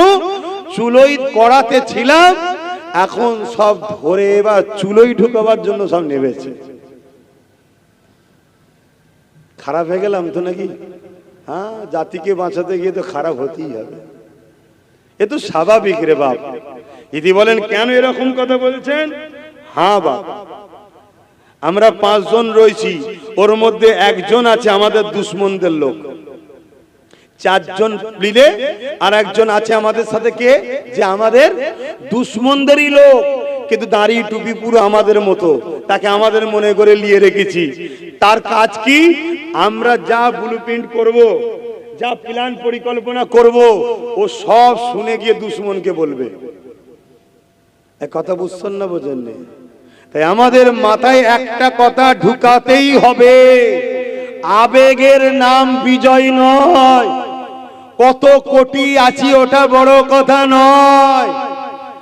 সাপের গায়ে ক্ষমতা আছে বলে তরোয়ালকেও জড়াতে গেলে হবে না। একটা কথাই মাথায় ঢুকিয়ে নিতে হবে, আল্লাহর রহমত ছাড়া বিজয় হয় না, আল্লাহর রহমত ছাড়া কামিয়াব নাই, আল্লাহর রহমত ছাড়া কল্যাণ নাই। আর আল্লাহর রহমতটা হলো ওয়ামা আরসালনাকা ইল্লা রাহমাতাল লিল আলামিন। মুহাম্মদ রাসূল ছাড়া বিজয় নাই, মুহাম্মদ রাসূল ছাড়া কামিয়াবি নাই। এই জাত দিলে নবী নাই, তাকে সাথে নিলেও চলবে না। আমার কথায় কি একমত হতে পারছেন? সে আপনার সঙ্গে আমার জুজিয়াত মসলা ঝগড়া থাকতে পারে, মসজিদের ভেতরে আজান দেবো না বাইরে দেবো, খাবার আগে নুন খাবো না খাওয়ার পরে খাবো, পানি আগে খাবো না পরে খাবো, দস্তখান বিচে কি বলে ওই খাবার পরে মিষ্টি খাবো কি খাবো না, সূরা ফাতিহা খাবার আগে ফাতিহা শরীফ করব, খাবার সামনে নিয়ে না হাঁড়িতে থাকবে এখানে ফাতিহা করে নেবো। এসব জুজিয়াত মসলা তোমার সঙ্গে আমার থাকতেই পারে, এটা ফ্যাক্ট নয়। জুজিয়াত মসলা ঝগড়াটা ফ্যাক্ট নয়। কথা মাথায় ঢুকছে তো নাকি? যারা আকাবারে দেওবন্দি, যারা আকাবেরে বেরেলি, যারা আকাবেরে ফুরফুরা, কথা বুঝে আসছে, বা কারামত আলী জনপুরি, এই তো কটা সিলসিলা, বড় সিলসিলা। কথা বুঝছেন তো নাকি? ইনাদের সঙ্গে আমাদের মসলা কিন্তু জুজিয়াত ঝগড়া, আকীদাগত ঝগড়া নেই, জুজিয়াত ঝগড়া। আর জুজিয়াত বিষয়টা এমন কিছু ফ্যাক্ট নয়, ওটা কোনো ফ্যাক্টই নয়। কথা বুঝে আসছে তো নাকি? কে নাভির নিচে হাত বাঁধে, কে ওপরে হাত বাঁধে, এটা কোনো ফ্যাক্ট নয়। কেউ আমিন আসতে বলে, কেউ জোরে বলে, এটা কোনো ঝগড়া নয়। তোমার ইমাম যেটা বলে তুমি করছো, আমার ইমাম যেটা বলে আমি করছি। ঝগড়াটা হলো আমার নবীকে যারা ছোট করে ও আহলে রাসূলদের সমালোচনা করে। এই সমাজে বহুত মুসলমান আছে যারা এজিদের গুণ গায়, হোসাইনকে আসামি বলে। আমি কি ভুল বলছি? একটু আওয়াজ দাও, ভুল বলছি? তারা 0.5% নয় এই সমাজে, এই সমাজে তারা আজকে 0.5% নয়, আটার মধ্যে নুন দিয়া পরিমাণও নয়। অথচ তাদেরকে নিয়ে হুড়োহুড়ি করে আগামী দিন নবী প্রেমিকের গলায় আর গোস্তাকে রসুলের হাত একসাথে জড়িয়ে দিবার পরিকল্পনা। এর পিছনে আমারও মনে হচ্ছে ইহুদি খ্রিস্টান ইসলামের দুশ্মনদের ষড়যন্ত্র আছে। কি গো, আমার কথায় বেজার হচ্ছে না আপনারা? আমার মনে হচ্ছে বেজার হচ্ছে না। আমি হজ করবো না, আমি যখন খারাপ আমি ঘরেই থাকি, তোমরা ভালো গুণ সব ভালো লে থাকো। আসেন, আমি সংক্ষেপ করছি, সালাম দেবো, দোয়া করে দেবো। আপনাদেরকে জোর করে লাভ নেই, কেন তাবারুক রয়েছে। রেডি তো তাবারুক? হ্যাঁ, তাবারুক রয়েছে, আপনাদের ঘরে দিয়ে দিই। আমি আল্লাহর জাত পাকের কসম করে বলছি, পুরো দাদা হুজুরের ভক্ত মুরিদ, পুরো বাংলার মুসলমান যদি আমাকে বাদ দিয়ে দেয়, আমি আপনাদের থেকে সরে যেতে রাজি আছি, কিন্তু আমার হুজুরের দুশ্মনের সঙ্গে মিশতে আমি রাজি নয়। তাতে আপনারা আমাকে যা খুশি বলে লিখে যান, যা খুশি বলবে যান, আমার দেখার দরকার নেই। আমার আল্লাহ তিনি আমার জন্য যথেষ্ট। হাসবুনাল্লাহ ওয়া নি'মাল ওয়াকিল, নি'মাল মাওলা ওয়া নি'মান নাসির।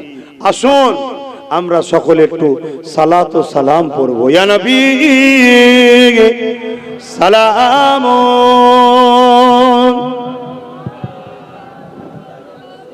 তোরে মাই ভালো না।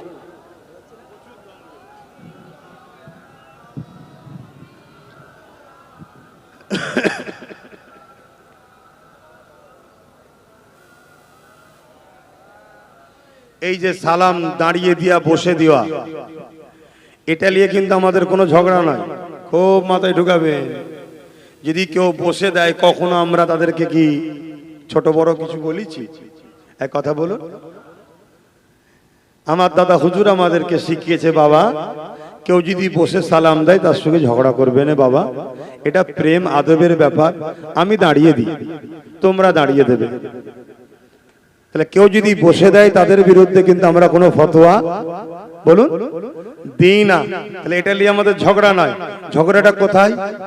আমরা যখন দাঁড়িয়ে দিই, একদল লোক আমাদেরকে বিরুদ্ধে ফতোয়া দেয়, এটা হলো ঝগড়া। কেন ভাই তুই আমার বিরুদ্ধে ফতোয়া দিলি? আমি তো নবীর প্রেমে আদবে দাঁড়িয়েছি, তুই ফতোয়া দিলি কেন ভাই? তাহলে ঝগড়াটা কোথাও বুঝতে পারছেন? এবার আপনাদের মাথায় যেতে পারে, ভাই ওই ঝগড়াগুলো পরে করলে হয় না, এখন সবাই মিলে একটু অকাপ বাঁচালে হয় না? আপনি বাঁচাতে পারবেন তো বাঁচান না। আমার ক্ষমতা নাই, আমার ক্ষমতা নাই, আমার ক্ষমতা একটাই, আমার হুজুর যদি আমাদের সাথে থাকে আল্লাহ অবশ্যই সাহায্য করবে, হুজুরের খাতিরে বাঁচবে। এটা হলো আমার আকীদা। কথা মাথায় ঢুকলো? হ্যাঁ, কেন আমরা দেখেছি হযরতে সালাউদ্দিন আইবি মাত্র 12,000 সৈন্য নিয়ে সেলিবিয়া সৈন্যদের বিরুদ্ধে লড়াই করে, অর্থাৎ সেলিবিয়া সৈন্যরা মসজিদে আকসাকে দখল করেছিল। সালাউদ্দিন আইবি হুজুর 12,000 সৈন্য নিয়ে মসজিদে আকসাকে উদ্ধার করতে গেছে। যেমন আমার দেশের কেন্দ্রের জালিম সরকার আইন তৈরি করে মসজিদের জায়গাগুলোকে দখল করে প্রমোটিং করে বড় বড় কর্পোরেটদের বিক্রি করতে চাইছে। এ বিজনেস, দেশ বিক্রি করে কলজে ভরে নেই। চীন আমার দেশের বড় জায়গা দখল করে নিয়েছে, এর কলজে ঠান্ডা কোনো হয়নি, তার বিরুদ্ধে কোনো মুভমেন্ট নেই, সেখানে কোনো লড়াই নেই। চলো চীনের সঙ্গে লড়াই করতে হবে, তোমার তখন 56 ইঞ্চি সিনা, 6 ইঞ্চিও থাকছে না। কথা বুঝছেন না, বোঝেন না? আরে তুমি যদি নাওই পারো, তুমি একবার এলান করে দেখোই না, দেশের জন্য মুসলিম ইমানদার উলামাদের ঘরে বলো না যে তোমাদেরকে সম্পূর্ণ পাওয়ার দিচ্ছি, চীন যতটুকু জায়গা নিয়েছে একটু উদ্ধার করে দাও। আল্লাহর জাত পাকের কসম করে বলছি, হযরত আব্দুল আজিজ মুহাদ্দিস দেহলভী যখন আওয়াজ দিয়েছিলেন, এ উলামারা রাস্তায় নামো, ব্রিটিশ তাড়াতেই হবে, ব্রিটিশ থরথর করে কেঁপে গিয়েছিল। জোরে বলুন সুবহানাল্লাহ। আমরা সেই ইমানদারের পাওয়ার এটাই, সেদিকে কোনো গুরুত্ব নাই, সেদিকে কোনো খেয়াল নাই। ইনার খেয়াল দেশ বিক্রি করতে হবে, রেল বিক্রি করে দিয়েছে, এয়ারপোর্ট বিক্রি করে দিয়েছে, সব একটার পর একটা বিক্রি করে দিচ্ছে। আমার কত কষ্ট পেচ্ছেন নাকি? দেশে আগে গরিব ছিল 50 কোটি, ইনার দয়াতে ইনি যতদিন এসেছে 14 থেকে, এখন দেশের গরিব হচ্ছে কম বেশি 100 কোটি গরিব হয়ে গেছে। শুনছেন তো নাকি? তাহলে কত ভালো কাজ করছে বুঝতে পারছেন না? আচ্ছা, দেশে কি 100 কোটি মুসলমান আছে? কত আছে? 20, খুব জোর 20 কোটি আছে। আরে তাদের হিসাব 20 কোটি আছে, তাহলে বাকি 80 কোটি গরিবটা কারা? এই যে 50 টাকা করে গ্যাসের দাম বেড়িয়ে দিল, এটা কি শুধু মুসলমানদের জন্য? এই যে 2 টাকা করে তেলের দাম বাড়লো মুসলমানদের জন্য, 13% তেলের কি বলে ওষুধের দাম বাড়লো মুসলমানের জন্য, পুরো দেশবাসীকে নষ্ট ভণ্ড করে ফেলছে। এবারে দেশবাসী যদি ঠান্ডা থাকে এগুলো তো বুঝবে, তাই সব সময় ধর্ম ধর্ম লাগিয়ে দাও। এরা মারপিট করুক, এরা নিজেরা মারপিট করুক, আর আমি ওই সুযোগে দেশটাকে পুরো বিক্রি করে দিয়ে আস্তে আস্তে পালাই। এমনি তো বলেছে मैं फकीर आदमी हो झूला लेके भाग जाएंगे, বলা অভ্যাসই আছে। আমার তোমার কি হবে? কথা শুনছেন না শোনেন না? তো সেই জায়গাতে বাপ ভাইরা এভাবে তখন তারা আজকে এই কি বলে ওয়াকাফ বিলের বিরুদ্ধে আজকে হাত তুলেছে, তাই তো নাকি? মূল লক্ষ্য কি? ভালো ভালো প্রপার্টি গুলোকে বড় বড় কোম্পানির হাতে বিক্রি করে দেবো, দিয়ে ওটাও বিক্রি করে টাকালে চলে যাবো। হয়তো আমার অন্য ধর্মের ভাইরা ভাবতে পারে যে আমাদেরটা লিখছে না। আপনারা জানেন কি জানি না, আপনারাও শুনে রাখেন, বলবেন। দুঃখ তো আমার এই জায়গায়, আন্দোলন তো অনেক হচ্ছে, এইসব কথাগুলো কেউ বলছে না। 2023-এ আদিবাসী ভাইদের জল জঙ্গলের সম্পদ বিক্রি হয়ে যাচ্ছে। এই সরকারি আইন পাস করে আদিবাসীদের জায়গায় নিয়েছে 2023-এ। শুনে রেখে দাও, জল জঙ্গলকে কেটে পুরো পরিষ্কার করে জীব জন্তু গাছপালা কেটে অক্সিজেনের সমস্যা হবে আগামী দিন। অক্সিজেন পাবেন কোথা?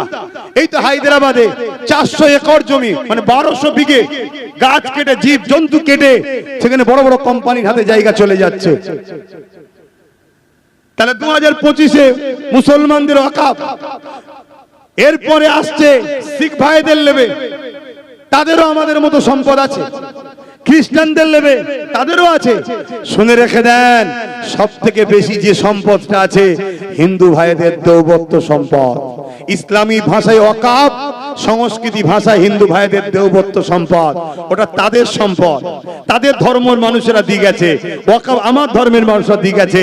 তো সবাই যখন ঝাড়া হয়ে যাবে, আমার হিন্দু ভাই আপনাদেরটা নেবে কেন? সরকার কিচ্ছু বোঝে না, একটা জিনিসই বোঝে, পুঁজিপতিদেরকে খুশি করো, তাদের আমি গুরু হয়ে থাকি। কথা মাথায় ঢুকছে তো নাকি? যদি এ সরকার গরিবদের কথাই বুঝতো, তাহলে ডোনাল্ড ট্রাম্প যখন আহমেদাবাদ স্টেডিয়াম উদ্বোধন করতে এসেছিল, রাস্তার দুদিকে চট দিয়ে ঘিরে দিয়েছিল। কেন? রাস্তার দুদিকে অমুসলিম গরিবদের সব বস্তি ছিল। ডোনাল্ড ট্রাম্প যেন দেখতে না পেয়ে যায়, ঘৃণা লাগছে, ঘৃণা। অতএব বুঝুন আমার বন্ধু, আমার দেশবাসী সাথী ভাইয়েরা, বুঝুন, জানুন, জানতে হবে। আবেগে হই হই করলে হবে না। 50-60 হাজার টাকা করে দিয়ে দিয়েছে, শুধু খাচ্ছে দাচ্ছে না, নাচছেন। খেয়াল আছে আপনার ঘরের বোনটা বড় হচ্ছে, মেয়েটা বড় হচ্ছে, জিনিসপত্র কি দাম বাড়ছে, আগামী দিন বিয়ে শাদী দেবেন কি করে? ভাববেন না? সব জাতিকে ভাবতে হবে। তো যাক, এরপরও আপনাদেরকে বলে যাচ্ছি, খারাপ লিখছেন, কষ্ট লিখছেন, এরপরও আপনাদেরকে বলে যাচ্ছি, এর আগেও অনেকবার এভাবে আল্লাহর ঘর, মসজিদ, মাদ্রাসাকে দখল করার, অপমান করার অনেক চেষ্টা চলেছে। আমার আল্লাহ প্রত্যেকবারই তিনি তিনার পক্ষ থেকে সাহায্য করে বিজয় দিয়েছে। জোরে বলুন সুবহানাল্লাহ। কিন্তু আমি আবার বলে যাচ্ছি, ইমাম গাজ্জালি হুজুরকে মানেন আপনারা? নাম শুনেছেন? কারা কারা শুনেছেন একটু হাত তুলে দেখাবেন। ইমাম গাজ্জালি, সবাই তো কম বেশি হাত তুলছে। যাক, অত বড় আলেম, অত বড় ওলি, অত বড় ইমাম, অত বড় আল্লাহর প্রেমিক পৃথিবীতে আছে কি সন্দেহ আছে আজকের দিনে? একবার মুসা নবীর সঙ্গে দেখা করতে এসেছিলেন, তিনার সময় আবার দুনিয়া এসেছেন, আবার আমার নবীর উম্মত হয়ে। কথা বুঝতে পারছেন কত বড় পাওয়ারফুল? তিনার দুটো কথা বলবো সালাম দিয়ে বসার পরে, একটু মাথায় রাখবেন, তারপর বুঝবেন যে আব্বাস সিদ্দিকী ঠিক বলছে। ইয়া নবী সালাম, ইয়া রাসূল সালাম, ইয়া হাবিব সালাম।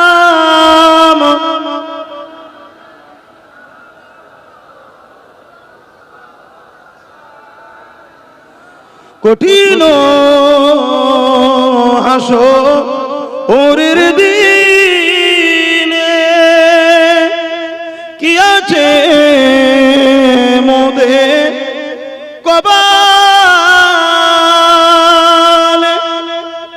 গুনাহগার উম্মাত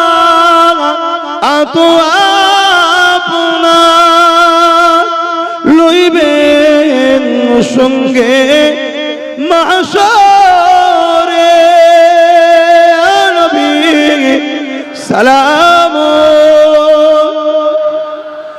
ইয়া রাসূল সালাম।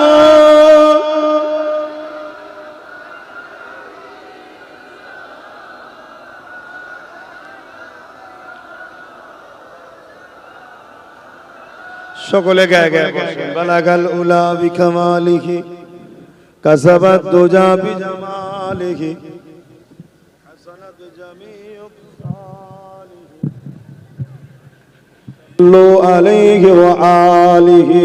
আল্লাহুম্মা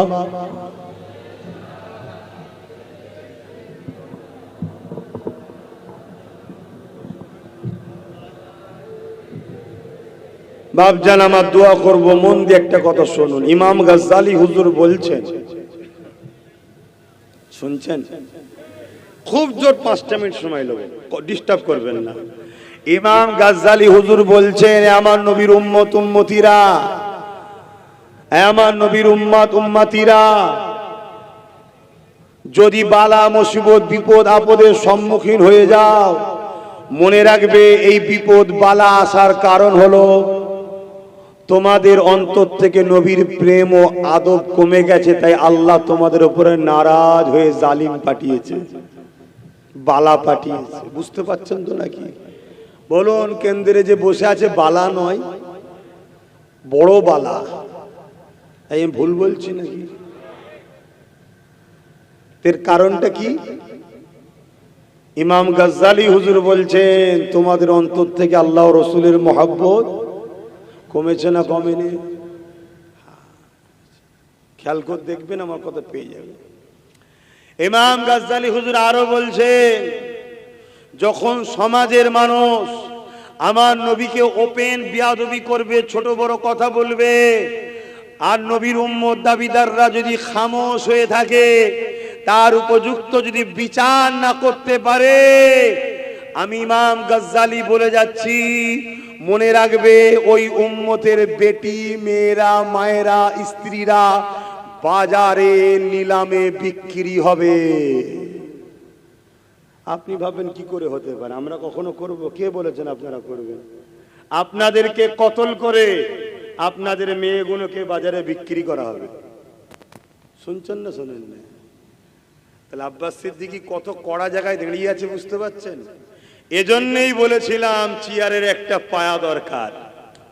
কেন? কেউ কিছু লড়াই করতে গেলে রাজ ক্ষমতা দ্বারাই প্রতিরোধ করা সম্ভব। তো যাক, আমি সংক্ষেপ করব। এর আগে আমি জানতে চাইছি, এই ওয়াকফ কালা কানুন বাতিল করা কি সম্ভব? কথা বলুন, সম্ভব আছে না নাই? সম্ভবের প্রসেসিংটা কি? সম্ভবের প্রসেসিং কি বলবেন তো? আমার ক্ষুদ্র জ্ঞানে তিনটে বুদ্ধি আছে প্রসেসিং, একটু বলবো।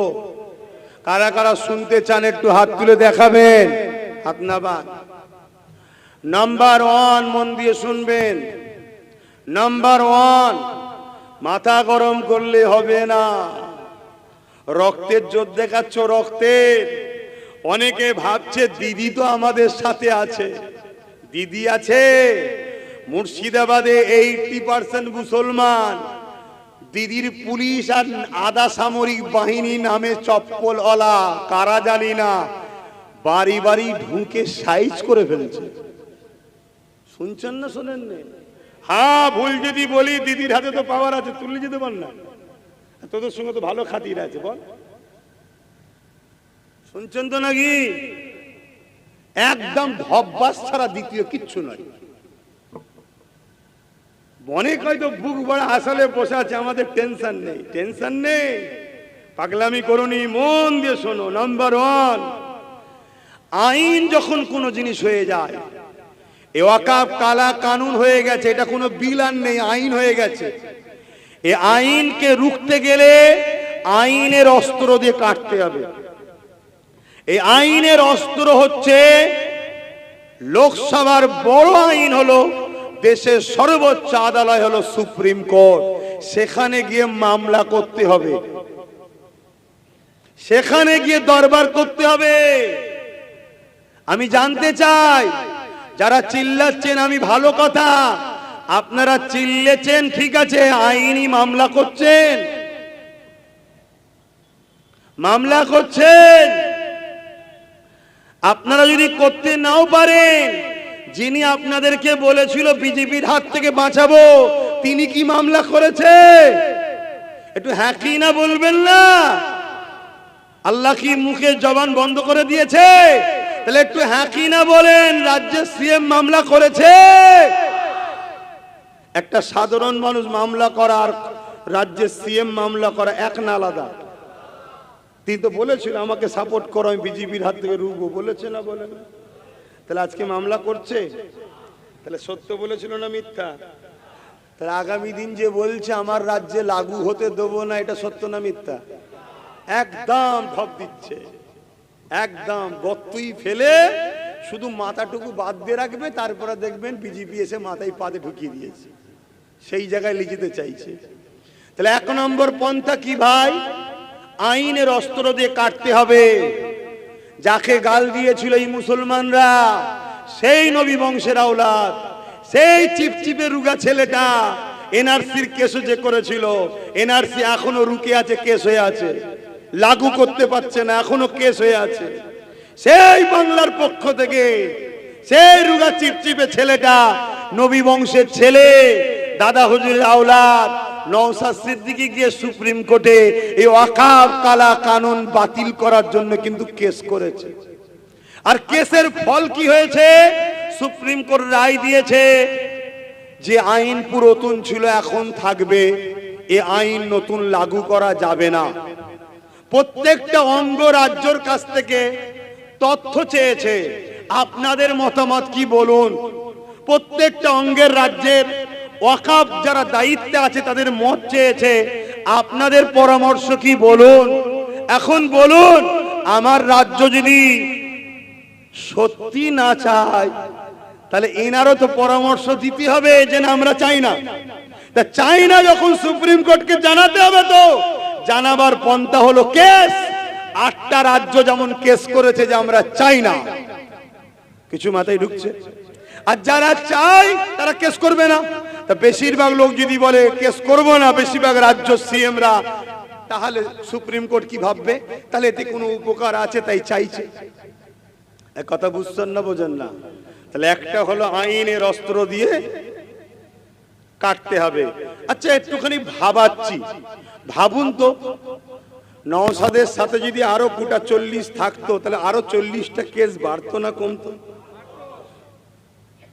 তাহলে আপনারা বলুন, আব্বাস সিদ্দিকী কিছু ভুল করেছিল? একটু হ্যাঁ কি না বলেন, শুনুন শান্তি। আচ্ছা বলুন তো, রাজ্যে যিনি সিএম আছে তিনি যদি সিএম হতো, কিন্তু যে কুর্সিটাই বসে আছে ওই কুর্সির পায়ে যদি 3টে তার থাকতো আর একটা আমাদের থাকতো, তাহলে কেস করতো না করতো না? না করলে কি বলতাম, ওঠেন পায়াটা খুলে নেবো, খুললেই সরকার পড়ে যেত। তাহলে কেস করতে ছুটতো না ছুটতো না? তাহলে চাপে রাখার জন্য একটা পায়া দরকার আছে না নয়? মাথায় ঢুকছে? ঢুকছে? হ্যাঁ ঢুকছে এবার না? কিন্তু আগে কি হবে আল্লাহই জানে, কারণ এখন 1 বছর বাকি আছে, তো তার আগে আরো কত কি আইন করে ফেলবে কে জানে। কথা বুঝলেন? আমি তো বলেছিলাম একটা দিন আসবে হয়তো তোরা দিতে চাইবি, আমি আর লবো না। তো যাই হোক, তাহলে আইন দিয়ে কাটতে হবে। দ্বিতীয় নম্বর কি? দ্বিতীয় নম্বর হলো ওই একই কথা, সংখ্যা গরিষ্ঠতা দেখিয়ে কেন্দ্র সরকার বিল পাস করেছে, তাই তো নাকি? তাহলে আমাদের ঘরেও যত সেকুলার দল আছে সব দলকে আহ্বান করতে হবে। সব দলকে আহ্বান করে সেকুলার দলেদেরকে নিয়ে মুসলিম উলামাদেরকে আগিয়ে এসে তাদের সঙ্গে ঐক্যবদ্ধ হয়ে পার্টনারে, তাদেরকে সাপোর্ট করে নয়, ভাগীদারি পার্টনারে আমাদেরকেও রাজ ক্ষমতা তৈরি করতে হবে। রাজ ক্ষমতা তৈরি করে আদিবাসী ভাইদের বুঝাতে হবে তোদেরও জল জঙ্গল চলে গেছে, তোরাও ভাই। দলিত ভাইদের বুঝাতে হবে তোদেরকে বিভিন্ন জায়গাতে শুধুমাত্র নাচাচ্ছে, জুলুম করছে, তোরাও ভাই। এভাবে মিলে আমাদেরকে রাজ ক্ষমতা তৈরি করে সংখ্যা গরিষ্ঠতার নামে যেমন বিল করেছে, আমাদের ঘরেও দেরি হলেও 2-10 বছর পরে হলেও সংখ্যা গরিষ্ঠতা তৈরি করে ওই বিলকে আবার বাতিল করে নিজেদের মতো করে বিল করে নিতে হবে। শুনছেন তো নাকি? এবারে ওই বিল যখন হবে, অনেকের বলতে পারেন তখন তো আমার মসজিদ মাদ্রাসা সব ভেঙে ফেলবে। মসজিদ মাদ্রাসা ভেঙে ফেললো অত সহজ তো প্রথম কথা নয়, তার আগে খোদার মার এসে যাবে, চিন্তার কোনো কারণ নেই। কিন্তু যদি কোনো জায়গায় প্রমোটিং করে কিছু কনস্ট্রাকশন হয়ে যায়, শুনছেন তো নাকি, বিলে এটাও থাকবে জুলুম করে করেছে বলে এটা ওয়াকফেরই সম্পদ বলে লিখে নেওয়া হবে। কথা বুঝে আসছে না? না, তাহলে যে রাস্তায় তারা করেছে ওই রাস্তা আমাদের করতে হবে। দ্বিতীয় অপশন, শেষ অপশন, কৃষকদের বিরুদ্ধে কেন্দ্র সরকার একটা কালা কানুন তৈরি করেছিল, জানেন তো? ওই কৃষক কালা কানুনকে কৃষক বন্ধুরা বন্ধ করে দিয়েছিলেন, মাত্র 2% হয়ে বন্ধ করে দিয়েছিলেন, তাই তো নাকি?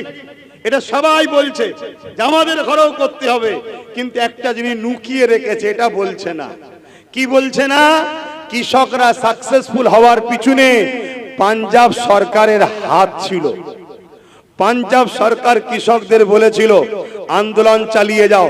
6 মাস, 7 মাস, 8 মাস, বছর আন্দোলন চালিয়েছে।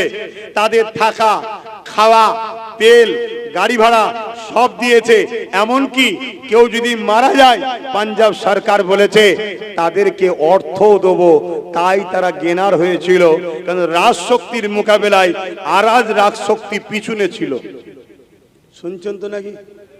তাহলে আমাদের তো উচিত রাজ্যের সিএম কে বলা যে আপনি পাঞ্জাব সরকারের মতো আমাদের সাথ দেন।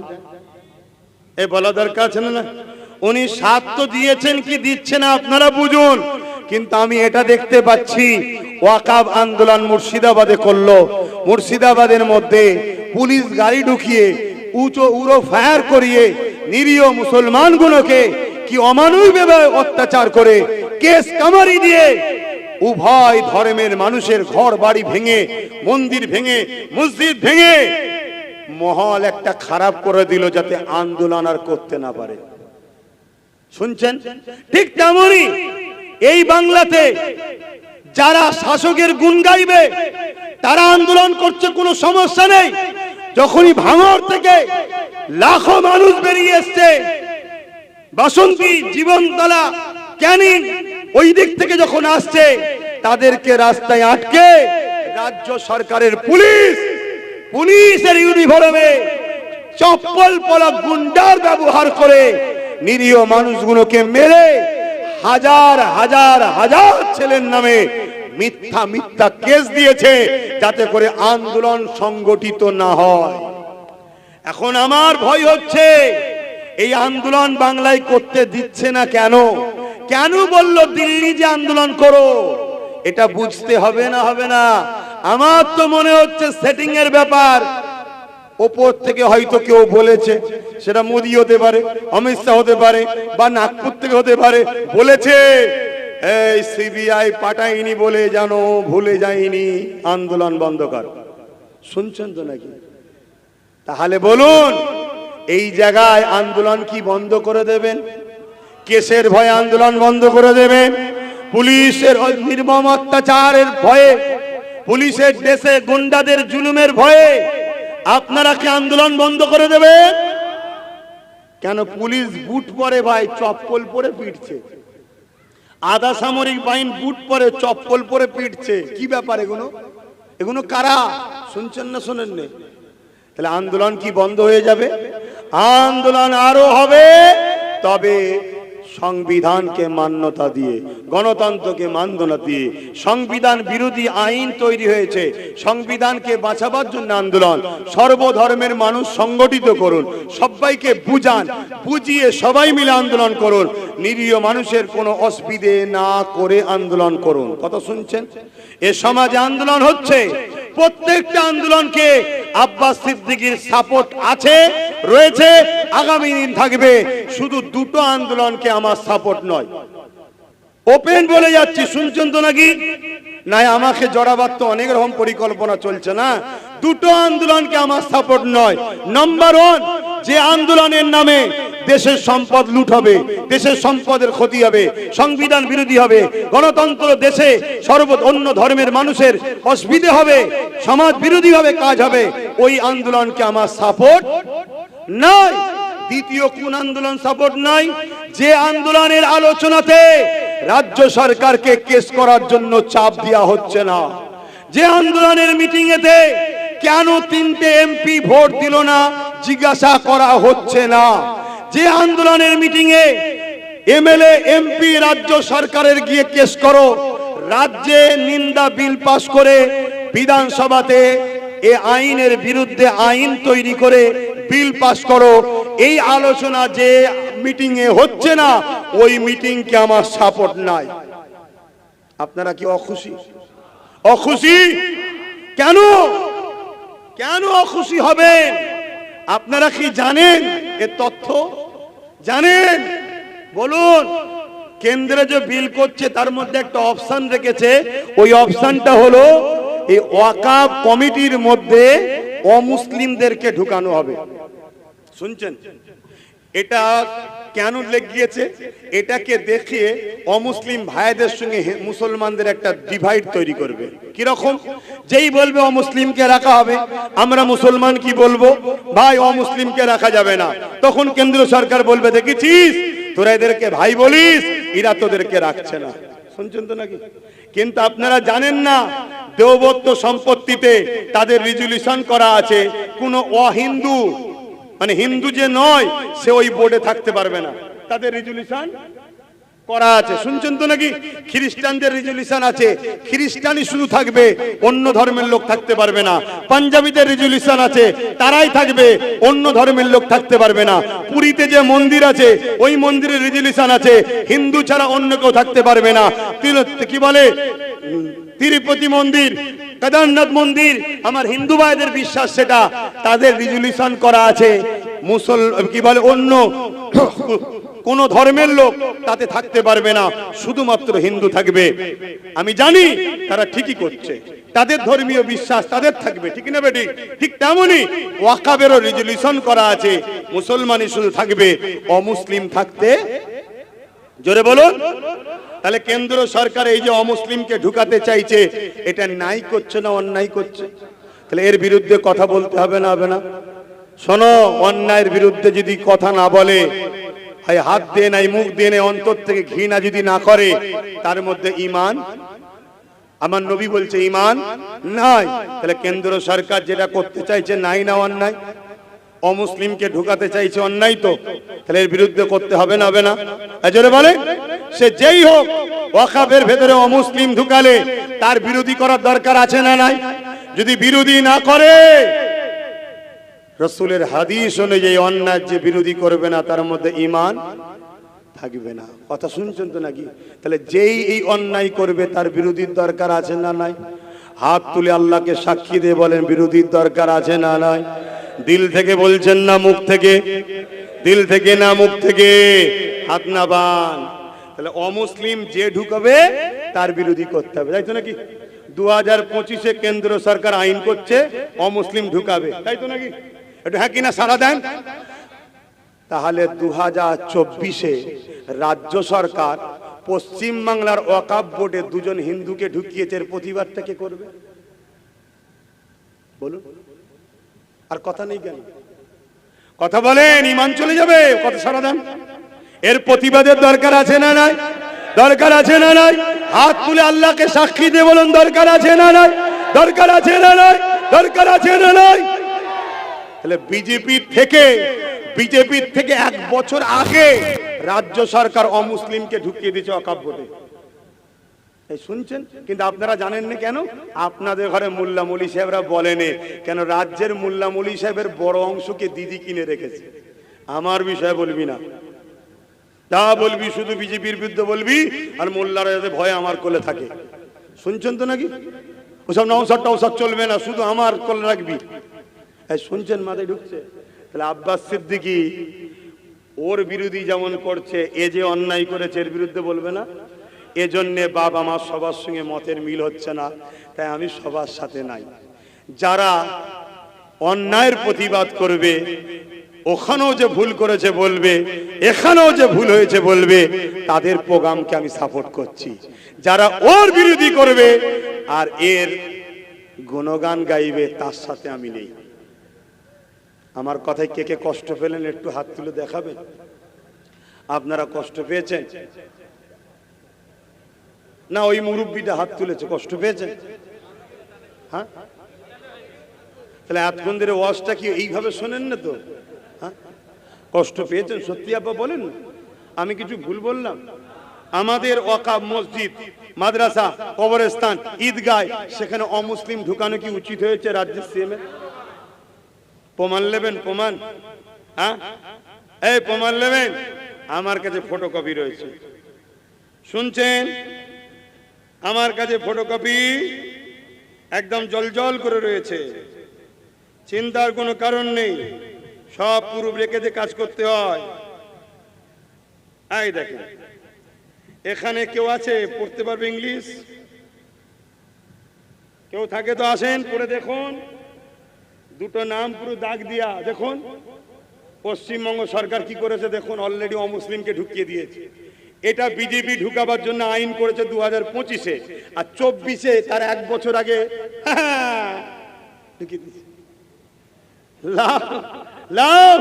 আব্বাস সিদ্দিকী তো খারাপ। আব্বাস সিদ্দিকীর বাড়ি তো পুলিশ পাঠাতেই লাগে। কি পাঠাও পাঠাও, তোমার হাতে রাজ পাওয়ার আছে, তুমি পাঠাবে না, পাঠাও না। কিন্তু মনে রেখো, ফেরাউনও মরেছে, সাদ্দাতও মরেছে, নমরুদও মরেছে। ফেরাউনকে গিয়ে একবার জিজ্ঞেস করে এসো, বেটা কেমন আছিস রে এখন, তারপরে একটু রিস্ক লিস। শুনছেন কথা ক্লিয়ার? সত্যি করে বলুন, আমার উপরে কারো ব্যথা হয়েছে? কারো ব্যথা হয়েছে? তাহলে আগামী দিন, গত 3 মাস ধরে প্রচার করছি, ওয়াকাফ বিলের আগে থেকেও প্রচার করছি, আমি ব্রিগেড ডাকবো। শুনেছেন না শুনেননি? হাত তুলে বলুন কারা কারা শুনেছেন। শুনেছেন দেখেন সবাই। তাহলে আবার সাক্ষী চাইছি, আগামী দিন আমি একা, কে থাকবে জানার দরকার নেই, আমি থাকবো। আমার বাপ ভাই কারা আমার সাথে ব্রিগেডে যেতে রাজি আছেন? হাত তুলে দেখান। রাজি আছেন? রাজি আছেন? ডেটটা এখন ঘোষণা করছি না, কেন আমি পুরো বাংলার অলিতে গলিতে ঘুরছি, সব জায়গায় হাত তুলে সাক্ষী নিচ্ছি। আমার টার্গেট 25 থেকে 30 লক্ষ লোকের একটা জামায়াত করব। ইনশাআল্লাহ হবে না? তবে যেভাবে লোক হাত তুলেছে সব জায়গায়, এই হাত যদি ইমানদারের হয়, আমার আল্লাহ যা ভাবছি তার ডবল হয়তো করে দেবে। আর যেটা হবে সেই দিন আমি এটাও আপনাদেরকে বলবো, সর্বধর্মের মানুষের জন্য ডাকবো, দেশের জন্য ডাকবো। পাশাপাশি আমাদের ধর্মীয় অধিকার যে হরণ হচ্ছে, তাদের কালা হাতকে ভেঙে দিয়ে আমাদের অধিকারকে ছিনিয়ে নেবার জন্য ডাকবো। আপনারা আমার সাথে সত্যি সাথ দেবেন তো? গাড়ি ভাড়া দিতে পারবো না, তেল খরচ দিতে পারবো না, কেন আমাকে কেউ করাবে না, আমি নিজে করব। কারা নিজেদের গাঁটের পয়সায় নিজেদের খাবার নিয়ে যেতে রাজি? হাত তুলে দেখান। মারহাবা, নারে তাকবীর, নারে দিবার। কুরআন ও সুন্নাহ, কুরআন ও সুন্নাহ, দ্বীন ইসলাম, দ্বীন ইসলাম, নারে তাকবীর।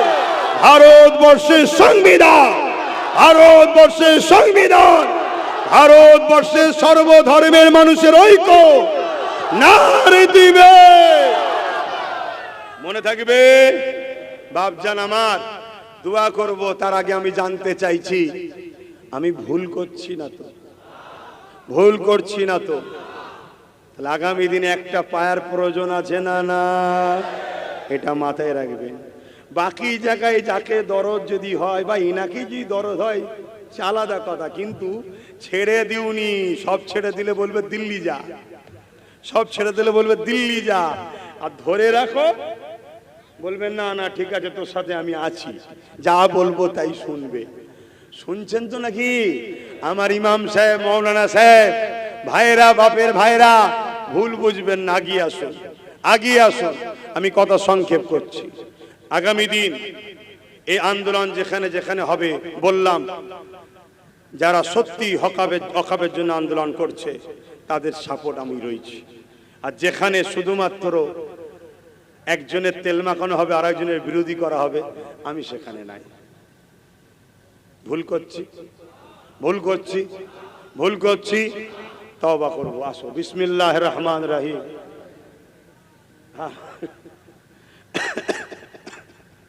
ভাই আপনারা সত্যি করে বুকে হাত দিয়ে বলুন, তাবারুক নিতে এসেছিলেন না জলসা শুনতে? বিসমিল্লাহ বলে সামনেতে শুরু হবে। যার নসিবে আছে সে পাবে, যার নসিবে আছে পাবে না। আল্লাহ চাইলে হয়ে যেতেও পারে বরকত, ঠিক তো? হয়ে যেতেও পারে, কিন্তু সামনে থেকে শুরু হবে, সামনে থেকে শুরু হবে, সামনে থেকে শুরু হবে। আসেন সকলে।